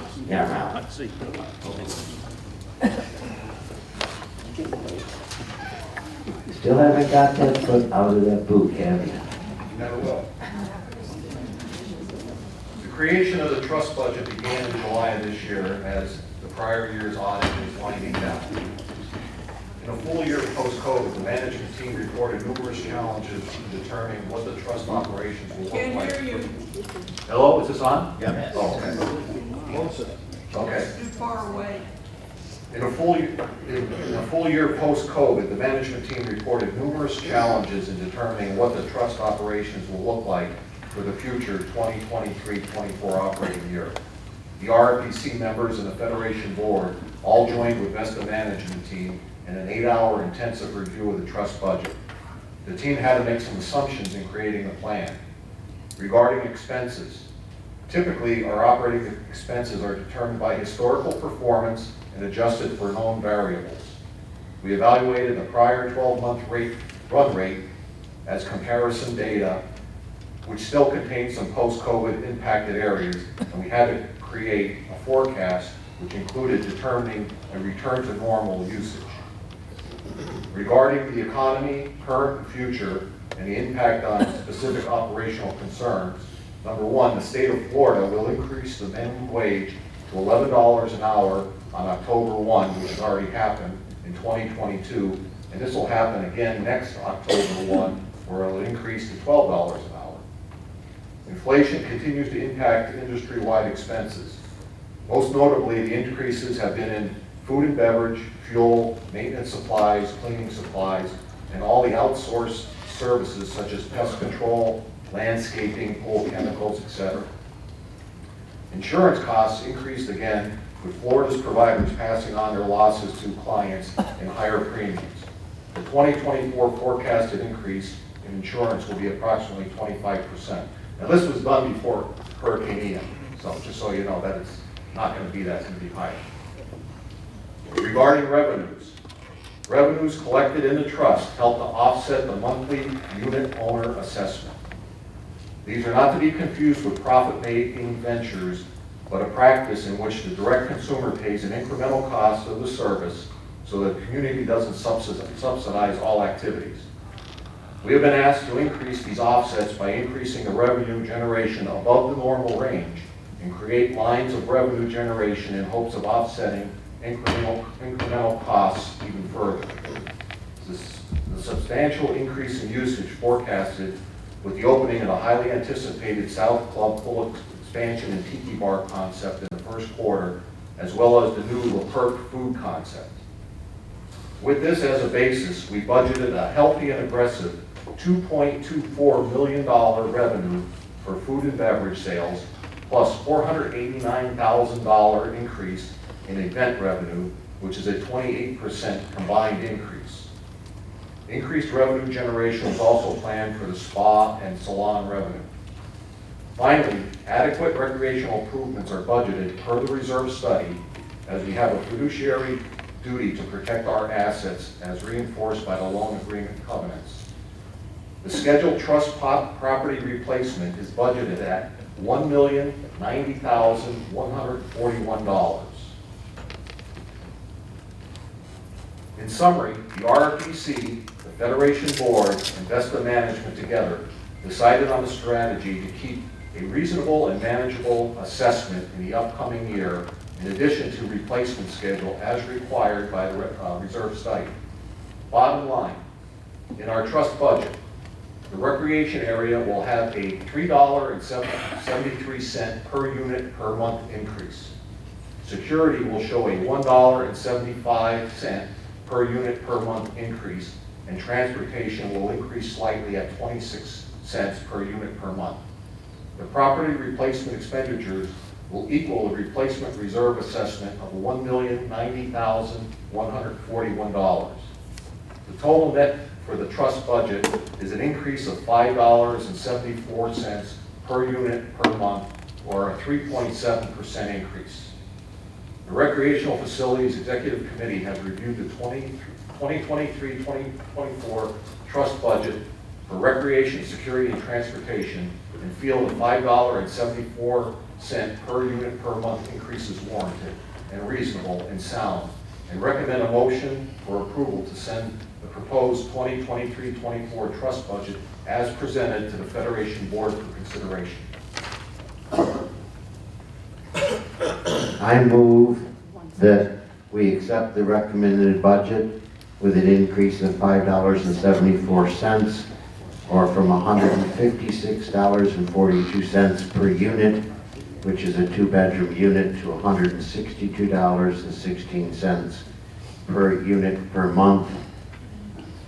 I have a second? Thank you, Tom. Discussion. I can tell you, and Judy Judy, I'm so sorry, Shirley.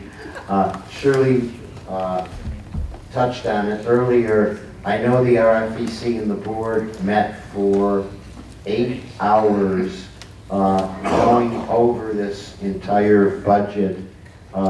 When the budget was originally posed to the RFEC and the board, the original increase per month was $15.71 approximately. That was after they had cut approximately $300,000 worth of projects. The original assessment was $1.9 million, which is, they cut it down to 1.6, which brought it down to $15.71. With the RFEC and the board going over every item within the budget and what could be delayed or what really didn't need to be done, we reduced it, as Matt said, down to from 1.6 down to just over $1 million, and we reduced the monthly fee from $15.71 increase to $5.74 increase. For a lot of the new board members, it was a learning experience of going over every single item within Kings Point and what had to be paid for and how it would be paid for. For some of the individuals who had been on the board before, and I said to the board, this is probably the most important meeting that you attend, is going over this budget, because it's the fiduciary responsibility to make sure we're spending the money. I'm going to pick on Ray, and I hope you don't mind. Ray was unable to attend the meeting due to illness. And when the budget came out, which it has to be given to the board on the 30th, by the 30th September, Ray called me and he said, "What is all this? I'm not voting for this. This is a bunch of bullshit." And I said, "Ray, you weren't at the meeting. What I would suggest you do is go over to Vesta and sit down with Matt or Ginger and go over the items line by line, and you will understand what's in this budget." I'll let you determine what he found out when he votes, so. But it is a very arduous process of going over everything. It includes things like heaters for your pools and repaving of parking lots, putting in light fixtures in the theater and setting up the lights so they're appropriate in the theater because they flicker at times and things. It covers so many items for the entire operation of all the facilities, including resurfacing of different courts and stuff. It really is, and we are required by the land trust documents to maintain this property in the highest quality possible. Believe me, we'd like to wipe away some of these things, but we don't have a choice in doing it. And I think with the board working with the RFEC and with Vesta of basically cutting out about $900,000 in expenses that were reasonable to cut out. And I will tell you that working with Ginger, Ginger just doesn't let us take things out. She has the full justification of why we need things. She's been here a long period of time. She knows what is required and to make sure that we have backups. I asked her, why do we need to have these pool heaters? And she said, all you need is one to go. And it will cause havoc within the community. And I kind of laughed at her about it, and then I read next door on Facebook last week after Ian and people were going, the pool's too cold. Well, yeah, we just had a hurricane come through and the Gulf dropped by 12 degrees in temperature. Our pool's going to drop also. But she's right. If we don't have those pool heaters on premise and ready to go, and it's basically doing repair and maintenance and replacement that we needed. So I would recommend to the board that they approve the budget as proposed. Any other comments? Any discussion from the floor? Hearing none, I will call the question. Do the roll call.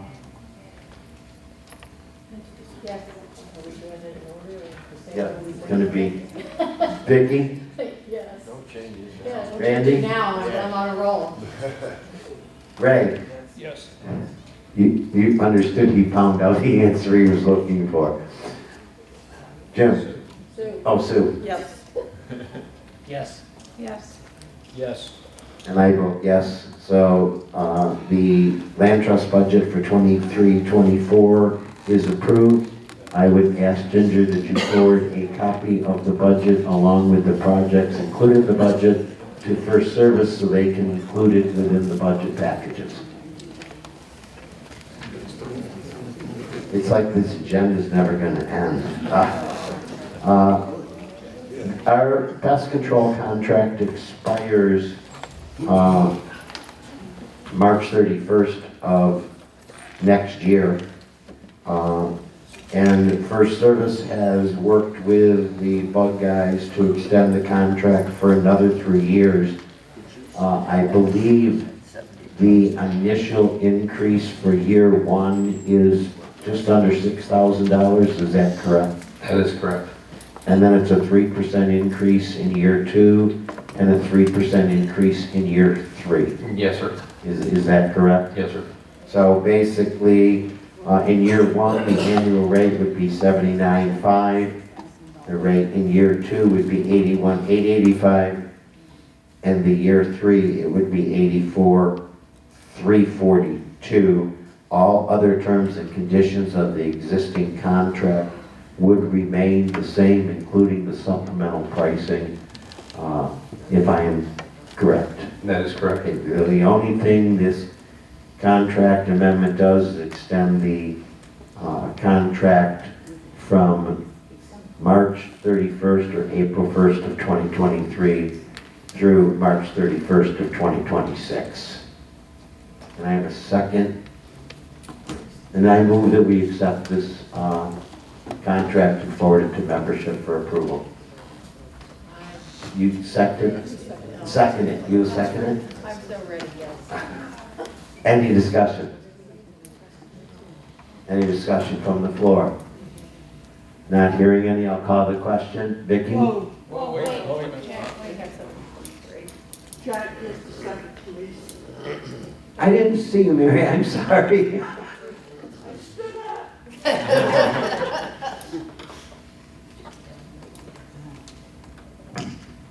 Ruth Flynn, Bill Roy, a resident, not president, resident.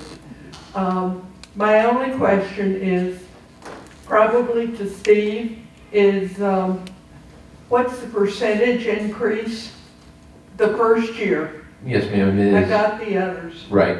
The percentage increase is 8%. 8%. Yeah, it was originally proposed at 13%, and we worked with bug guys, got it down to 8%. That breaks down to 9 cents per unit per month. Okay, no problem, just curious Yes, on the ma'am. percentage. Absolutely. Thank you. I would tell you when Steve called me, Ruth, when Steve called me and said, Buckeyes wants to charge us, it was 12,000 or something like that? It was like $12,000 increase, and I said, you go back to Buckeyes and beat them up a little bit more. And coming in with a $6,000 increase, you did a good job on it, Steve. Thank you. Yeah, they sharpened their pencil. So that was good. Any other comments, discussion? Now call the question. Vicki? Randy? Ray? Sue? Jim? Shirley? Tom? Yes. And I vote yes. So we will recommend it and will be added to the agenda for membership approval for the 21st of October. The last item on the agenda is, I don't know what to do with it. First Service has come to the Federation Board, and I know Steve has mentioned it in the past, that basically Joey is responsible for inspecting over 20-some associations a day, inspecting all the associations in a week, which is 113 associations, to make sure the landscapers are performing their job. That is along with answering all the residents' needs and questions and concerns. And basically, in First Services has come to us, and the contract we currently have with First Service, which expires on March 31st, has a set number of employees and a set monthly rental or a yearly rate for the contract. They wanted to hire a second landscaper to work with Randy to improve the excuse me, Joey, to work with Joey in improving the performance of the landscapers and staying on top of them more. It's kind of difficult for one person to handle the property with the requests that we have with First Service, and also keeping track of all the work orders and making sure the work orders are done. Basically, they agreed that they would change the description within the existing contract to have 2 landscaper individuals, and how they develop the rest of the 15 people. It still would be the same number of CAMs and the same general manager, but it would be up to them to determine how, but we would require them to have 2 landscape specialists instead of 1. The additional cost for the next 6 months until the end of the contract would be $30,000 added to the value, or $6,000 a month. And I know Steve has been doing an exceptional job, but I know that Joey is feeling very overburdened and overworked. And Steve, I'm going to ask you if you want to add any comments to that. Yeah, we spend, I say we in our office, as far as email traffic goes and conversations with associations, if you've been tuned in over the last couple of months, you realize that landscaping has been an extreme challenge for the entire community across all 4 sections. And, relatively new to the property, the observation that one person can oversee the contract for 5,525 units, quite frankly, when you think about it, is not a logical expectation that can be met. So we're trying to narrow that gap of what the expectations of the boards and the residents are versus what we're capable of delivering. And we think we can directionally correct that by adding a second person to the landscape oversight supervision to provide you with better oversight for the services that you're currently paying for. Then I would make a motion that we approve a contract amendment to require First Service to employ an additional landscape maintenance supervisor with requirement for appropriate certification, and to increase of $30,000 in the yearly contract amount for the remainder of the term through March 31st of 2023. And second to my motion? Any discussion? Any discussion from the floor? Oh, we're in trouble now. Here comes the head of the landscape committee.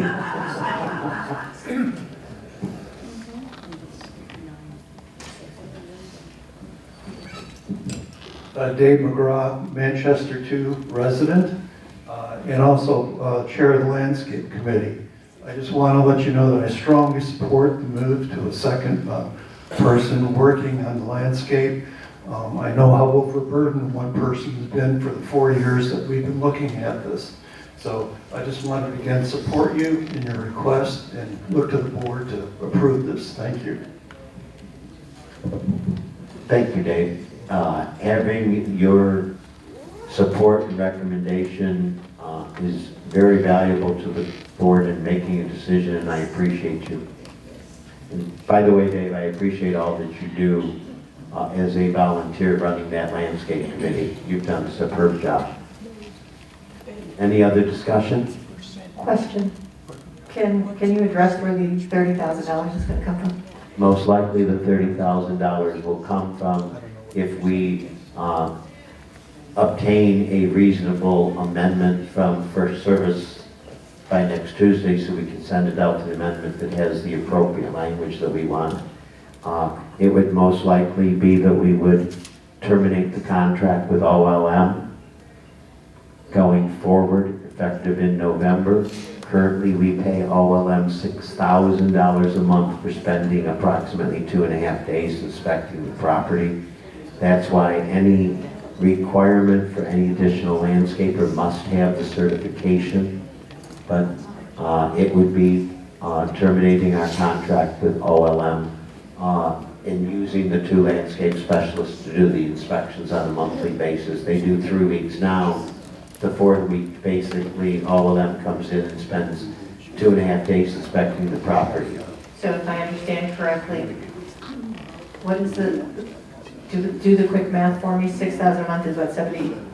$72,000 a year. So when we're spending 72 for 2.5 days worth of inspection, and now it would hopefully go down to 30 and have somebody working 5 days a week. It's 30 for the next 6 months, For the the next next- 5 months. Right. So we would be spending $6,000 a month for having an employee working 120 hours a month on average. Versus 3 hours, 3 days a month. Okay. Any other comments?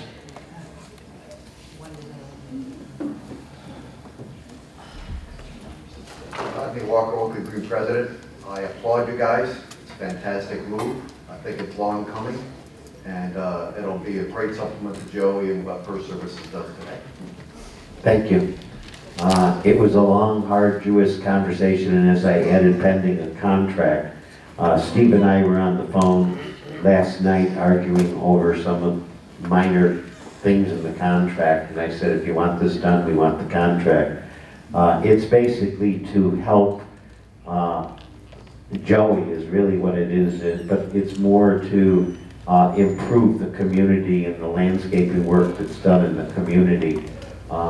First Service has stepped up to the plate very big time in doing inspections on the property and making sure the landscapers are doing their job. It's just, he's only one person, and I know that Joey gets discouraged of how much work he has to do and how much time he has.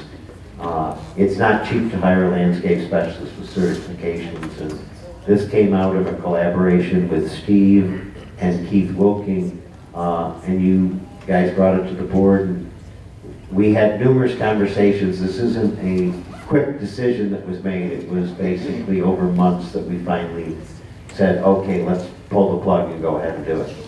We've been, or at least I've been trying to telegraph it out to the membership for the last couple of months that we're working on things to get better, and I do believe that the addendum language is going to be acceptable, that we've just received, so I think we're in good shape here.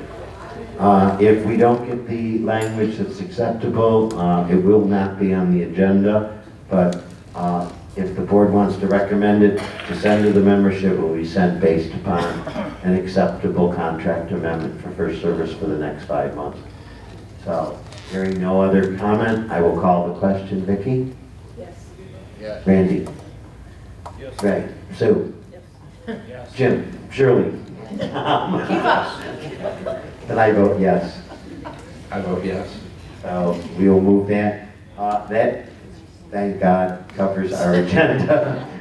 And I will open the meeting for Good and Welfare. And as part of Good and Welfare, I'll open it up for any questions that you may have regarding insurance on the property or any damage which you have incurred, and if you want to know if it's covered by insurance or not.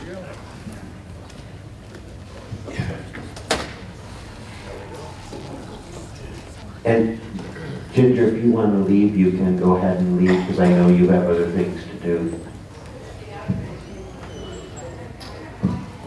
Thank you, Gordon. White Clinic, Kensington, I'm an owner. In the discussions today, with all the issues that were going on, a number of times, the issue of surveys about the residents was brought up. And I can tell you from my own experience, I've been here 11 years, I can count on 2 fingers the number of surveys that have been offered or participated in. My suggestion to the board would be to find a way to reach out to the residents, especially on these critical issues involving money and fee increases, at least get their opinion, so you have some idea where it's going. When you come and listen to some of the people talk, it's evident that they don't know what's going on, or they're not aware of the process that's in the works, and they feel they have no input. So I think it's critical that not only the Federation, the RFEC, and even the master reach out to the people and at least get their opinion, so the residents know what's going on and you get some feedback from them. I do not disagree with you, and I will tell you that the RFEC has been exceedingly disappointed that last June a recommendation was made that included fees to the clubs and stuff. Quite obviously, the RFEC meets every single month and discusses these issues. I was pleased to see the number of people here today. Everybody has an opinion. You have a right to voice it without getting into an argument with the board. You have a right to give the board your opinion. However, the RFEC has been very disappointed because there's only one club that has ever showed up in an RFEC meeting, and therefore no input was provided to the RFEC from any club. And the schedule of the RFEC meetings are posted every week. I happen to agree with you, you need the input. And I'm glad the residents here provided their input today on their feelings.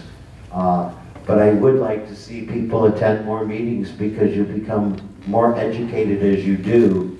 And one thing, the club issue probably is not dead. There's a lot of additional work, and before anything is done with the clubs, First Service and Matt and the RFEC have been instructed to get with the clubs, get their input, get their opinion on things before you, as the RFEC, make any determination and bring anything to the board in that regard. And I can tell you, as vice president of one of the larger clubs here, we have not had that invitation or not been able to get that input into the RFEC. And we didn't even know about this until somebody told us, oh yeah, these guys are meeting and this is what they're gonna do. And there we have no way to input or object or make recommendations. So. And I'm only saying, as a member of the club, a club and vice president of the club, attend the RFEC meetings. They are the third Wednesday of every month. They are in this card room, and the floor is open for anybody to provide input on anything that the RFEC is discussing. And I would invite everybody in this room to attend those meetings. The meetings are held public for informational purposes, and they're not trying to hide anything. And you are correct, getting information out and communication within this community, not limited to the RFEC or the Federation Board or the Master, but I think as the community as a whole, is probably the one thing that's lacking in this community, that information is exceeded by gossip, which doesn't help anybody. And I happen to agree with you, and all boards need to figure out how to better communicate. And I will tell you, the Federation Board is not involved in the biggest issue going on with this in the community today, which is KPW issue and quality. That has taken a life unto its own, and I think some communication is required, not just from Gossip on Nextdoor or First Service, or Facebook, but hearing, well, you know, the Federation is at fault, First Service is at fault. We're not involved in the issue at all. We have no position on it, but the communication both from KPW and from quality is lacking, and it leaves the residents to make up their own mind. And I happen to fully agree with you that let's figure out how to correct the communication within the community to get information out. Absolutely, that was my point. And again, I know that these meetings, you get distracted and everything, but when there's an important issue come up, I think it's important that we prioritize the need to reach out to the people that are going to be affected in one way or another and at least get their opinion. I agree with you, sir. Any other questions, comments, concern, any questions on insurance at all? Oh, Judy? Bend it down a little. I'm Carol Hester from Fairfield C, and I'm just curious, haven't been to the meetings for a while, but why do we have a police presence at this meeting? Why do we what? Have a police presence in this meeting. I think the police presence was requested by Vesta Security, I believe. I don't. We live in probably the safest neighborhood in all of Florida. And they've been very restrictive on other people at times. Carol, I would joke with you and tell us for the protection of the board. It's not might be after this necessary. meeting. I believe that because of the issues that were on the agenda, Vesta and their security department felt it was best to ask if the sheriff department, if they wanted to have an individual stop in and sit on the meeting.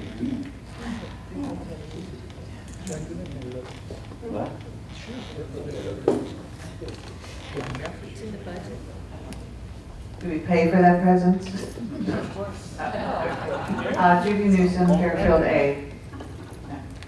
I was going to ask Ginger a few questions, but I think you can answer some of them anyway. First of all, how much did they have to pay for that tree to be taken down at Bedford? I asked because I had Browns come and they wanted $320 to take one branch down that was I already. will tell you one quote they got from a company that did not have the capability of taking it down was almost $4,000. I can tell you, it isn't a position that it's a safety hazard, and it's a hazard that if that tree fell on a unit, the land trust could have been sued because they were well aware of the safety. I'm not saying it didn't. No, but the question comes, the cost of the tree to take it down is the cost of the tree, and I don't think we have a bill yet from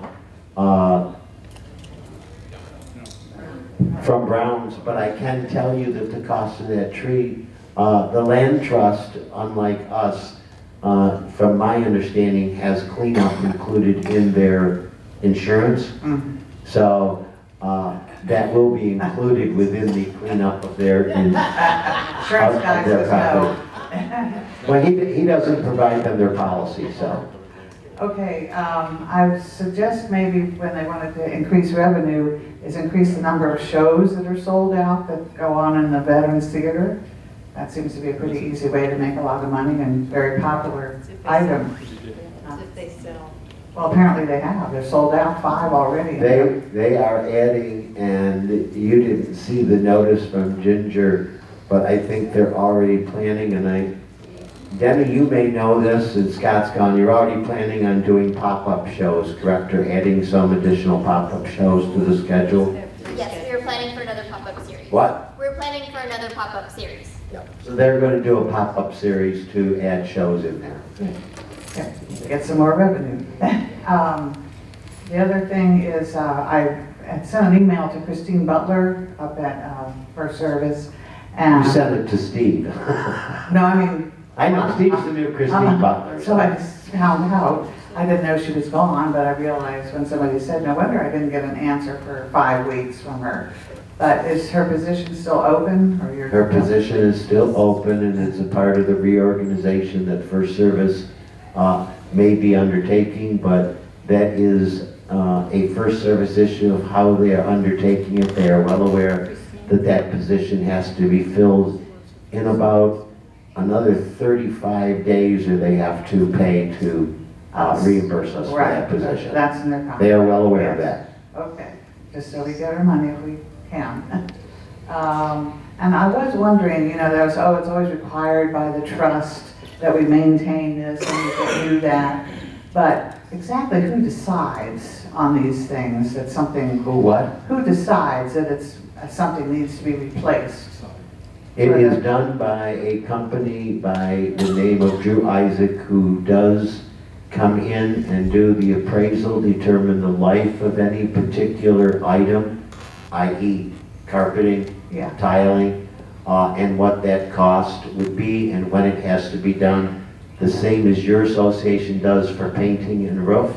They go through this entire community, and there's a very large book that goes out approximately 3 years of every item that is supposed to be repaired or replaced and that cost to do it.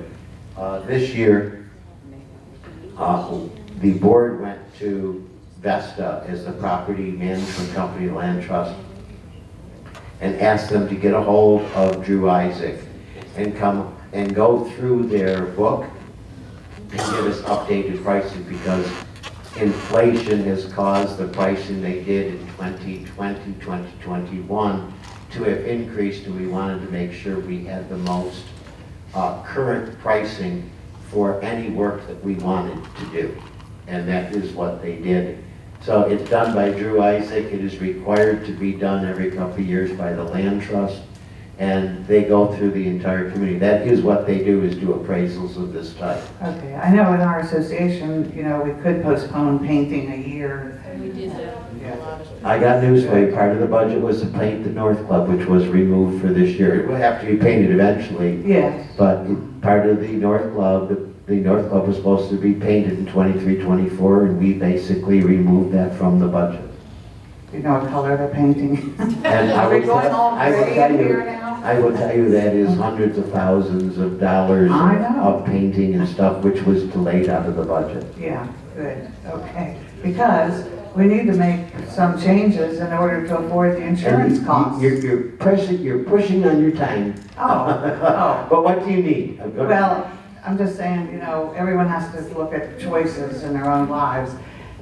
Is there not areas we could cut some stuff because insurance is going up so much? Well, I just told you that basically from the original proposed budget for the Land Trust was 1.9. Right. We cut it down to $1 million. We cut out $900,000 out of that budget. And we were together for over 9 hours. Yeah. And it took 9 hours for us to do it.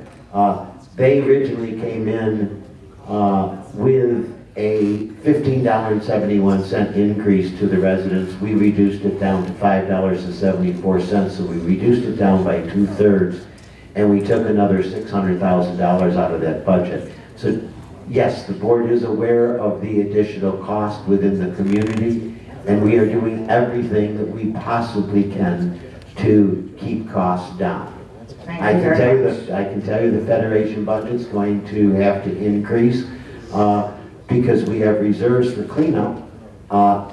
Whatever we spend on cleanup has to be put back into those restricted accounts. So you can expect that, but you remember our budget's only like 64 cents a month today.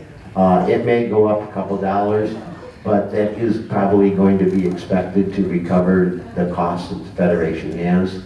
I do know that, one second, I do know that Jane is here, is the treasurer of the master. I'm not going to try and put her on the spot, but Jane knows that they are tightening their belt to ensure that they don't have major increases, and whatever they increase, they are aware of the community and the expense of the community. Am I correct, Jane? Yeah. So the boards that are working understand that there is impacts that we have no control over, but what we do have control over, we are making the efforts to control any increase to the minimum. Same thing for us. We have like 2 items on the whole page. Okay, don't count my 3 minutes when you're talking. I get you.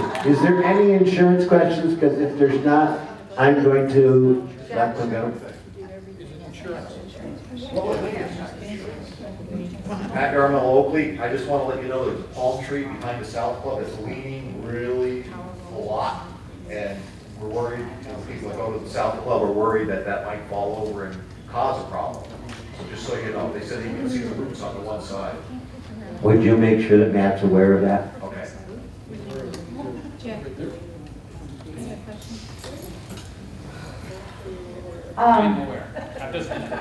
Sorry that I misspoke a little bit before about the 9 hours, but now it came back at me. I have a question for USI, if you don't mind. I know this is a pie in the sky type of thing because it's awful early, but are there any estimates as to how EON or ION is going to affect Florida and Florida's insurance?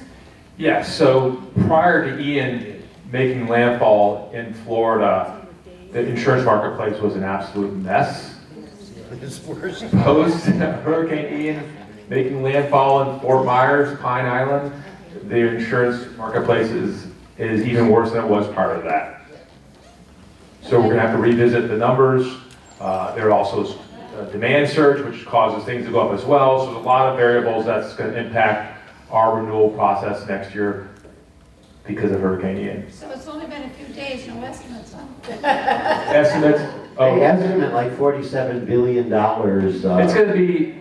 It's gonna be, I would say, $75 to $100 billion between FEMA, wind, auto, and boat, if I had to guess. And by FEMA, you talk surge. Yeah, surge, Flood. storm surge. And that's mostly 99% of that's federal government through the NFIP, National Flood Insurance Program. Well, thank you for coming today. No problem. Brian was out here Friday, post Hurricane Ian. We're gonna meet the adjuster from Heritage. We have a few little things that we have to look at on Sunday. And then we'll be working with the insurance committee again on a revised budget, and we'll steam ahead. Were you out here Friday, or I thought you were out here Thursday morning? Thursday morning. Oh, sorry, Thursday morning. Yeah, don't sell the guy short. He drove from St. Pete over here to be here Thursday You're right, morning. Jack, because he was with me on Friday in Naples, you're right. Yes, insurance question? No, it's not insurance. All right, well, Okay, does anybody have any Jack, you insurance gotta- we questions? run. Because they have to run. Okay, Adam and Brian, thank you. Oh, thank you. I will be calling you to beat you up on a regular basis again. Okay, no problem. You had a day off. All right, thanks. Well, we really don't have a day off right now. We have, You had a day off on me. thousands of clients that are affected where their homes are completely destroyed between, Pine Island, Sanibel, Fort Myers Beach, and Naples. It's like a bomb went off there. So make sure you go to church or temple this weekend and pray that it didn't hit here. Thank you. Oh, I think we have one question. Go Rays. Yes. Thank you. Oh, thank you. All right. And I just want to say, just because you spend a day atoning for all of your sins doesn't mean that you still don't carry them. Listen, on Yom Kippur, I was on the phone with you for an hour. Yes, you were. So I may not even be in the book of life. Your question. Just an observation. One of Kings Point, which I noticed, I lived here before. I lived here several times. Back and forth to St. Pete. When you go back 10 years ago, up to right now, the present. Out front, where they dumped all that brush, that other entranceway. And I don't live anywhere near there, but that looks horrid. And they keep an outhouse right up front. And that's never been taken care of, so I don't know what the landscapers do. But no one ever touches out there. It's like a dump. Where are you speaking of, if I could ask? Where the gate Right out is. here, you go to the left. Where the second gate is that's not used. You're talking about they don't use. The second gate is not used. When they got the outhouse, you see from the highway. I don't know whose property it sits on. I don't know if it's ours or Masters or Claude Blake's. What is it? It was recommended by Brightview on where to dump the debris when the landscapers are picking up the debris from the community. They have to put it somewhere until they can dispose of it. Yeah, and that was recommended. There's multiple locations within the community. It's for the cleanup, dumping of debris. Each section had their own spot to dump their debris. And Jane, do you know when they're done cleaning up and they're done putting their debris in given areas, does the county come in and pick that up? They did after Irma. I don't know what they're doing for being, I'm not on the disaster planning committee, but that was part of the committee's responsibility. And because I think the county gets paid by FEMA for cleaning it up. After Irma, I don't know what they're doing after Ian. We have not heard yet. Okay. Person on the committee did say, which is Shirley said, yes, the county will be in and cleaning up that debris which has been dumped. They had to have a place to put it, so there were spots designated in the community to put it. Yes, ma'am. Get closer. My name is Pamela Cole.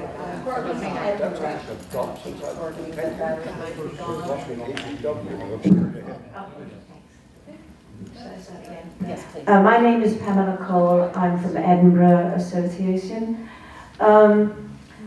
It's nothing to do with insurance, but I was going to ask, are we going to get more information from the KBW, what's happening there? We have nothing, and I'm only going to tell you, we have nothing to do with KPW. The board has no position on KPW, and the only thing I could provide you guidance to Yes. is to contact KPW correctly. So I don't know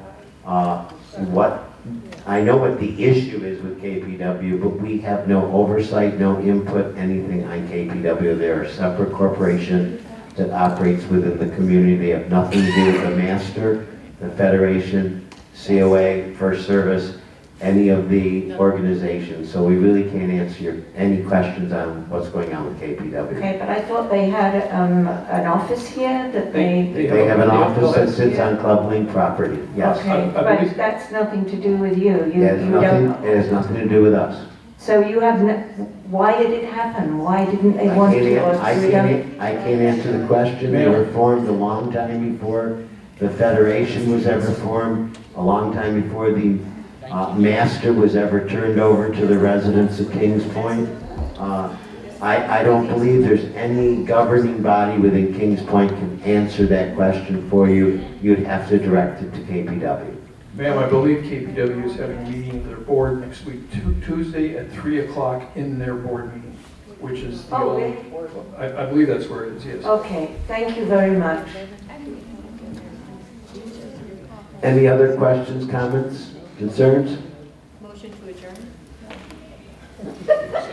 Then I will take a motion to adjourn. You got it. And I got a second. All in favor, say aye. Aye. And the meeting is adjourned.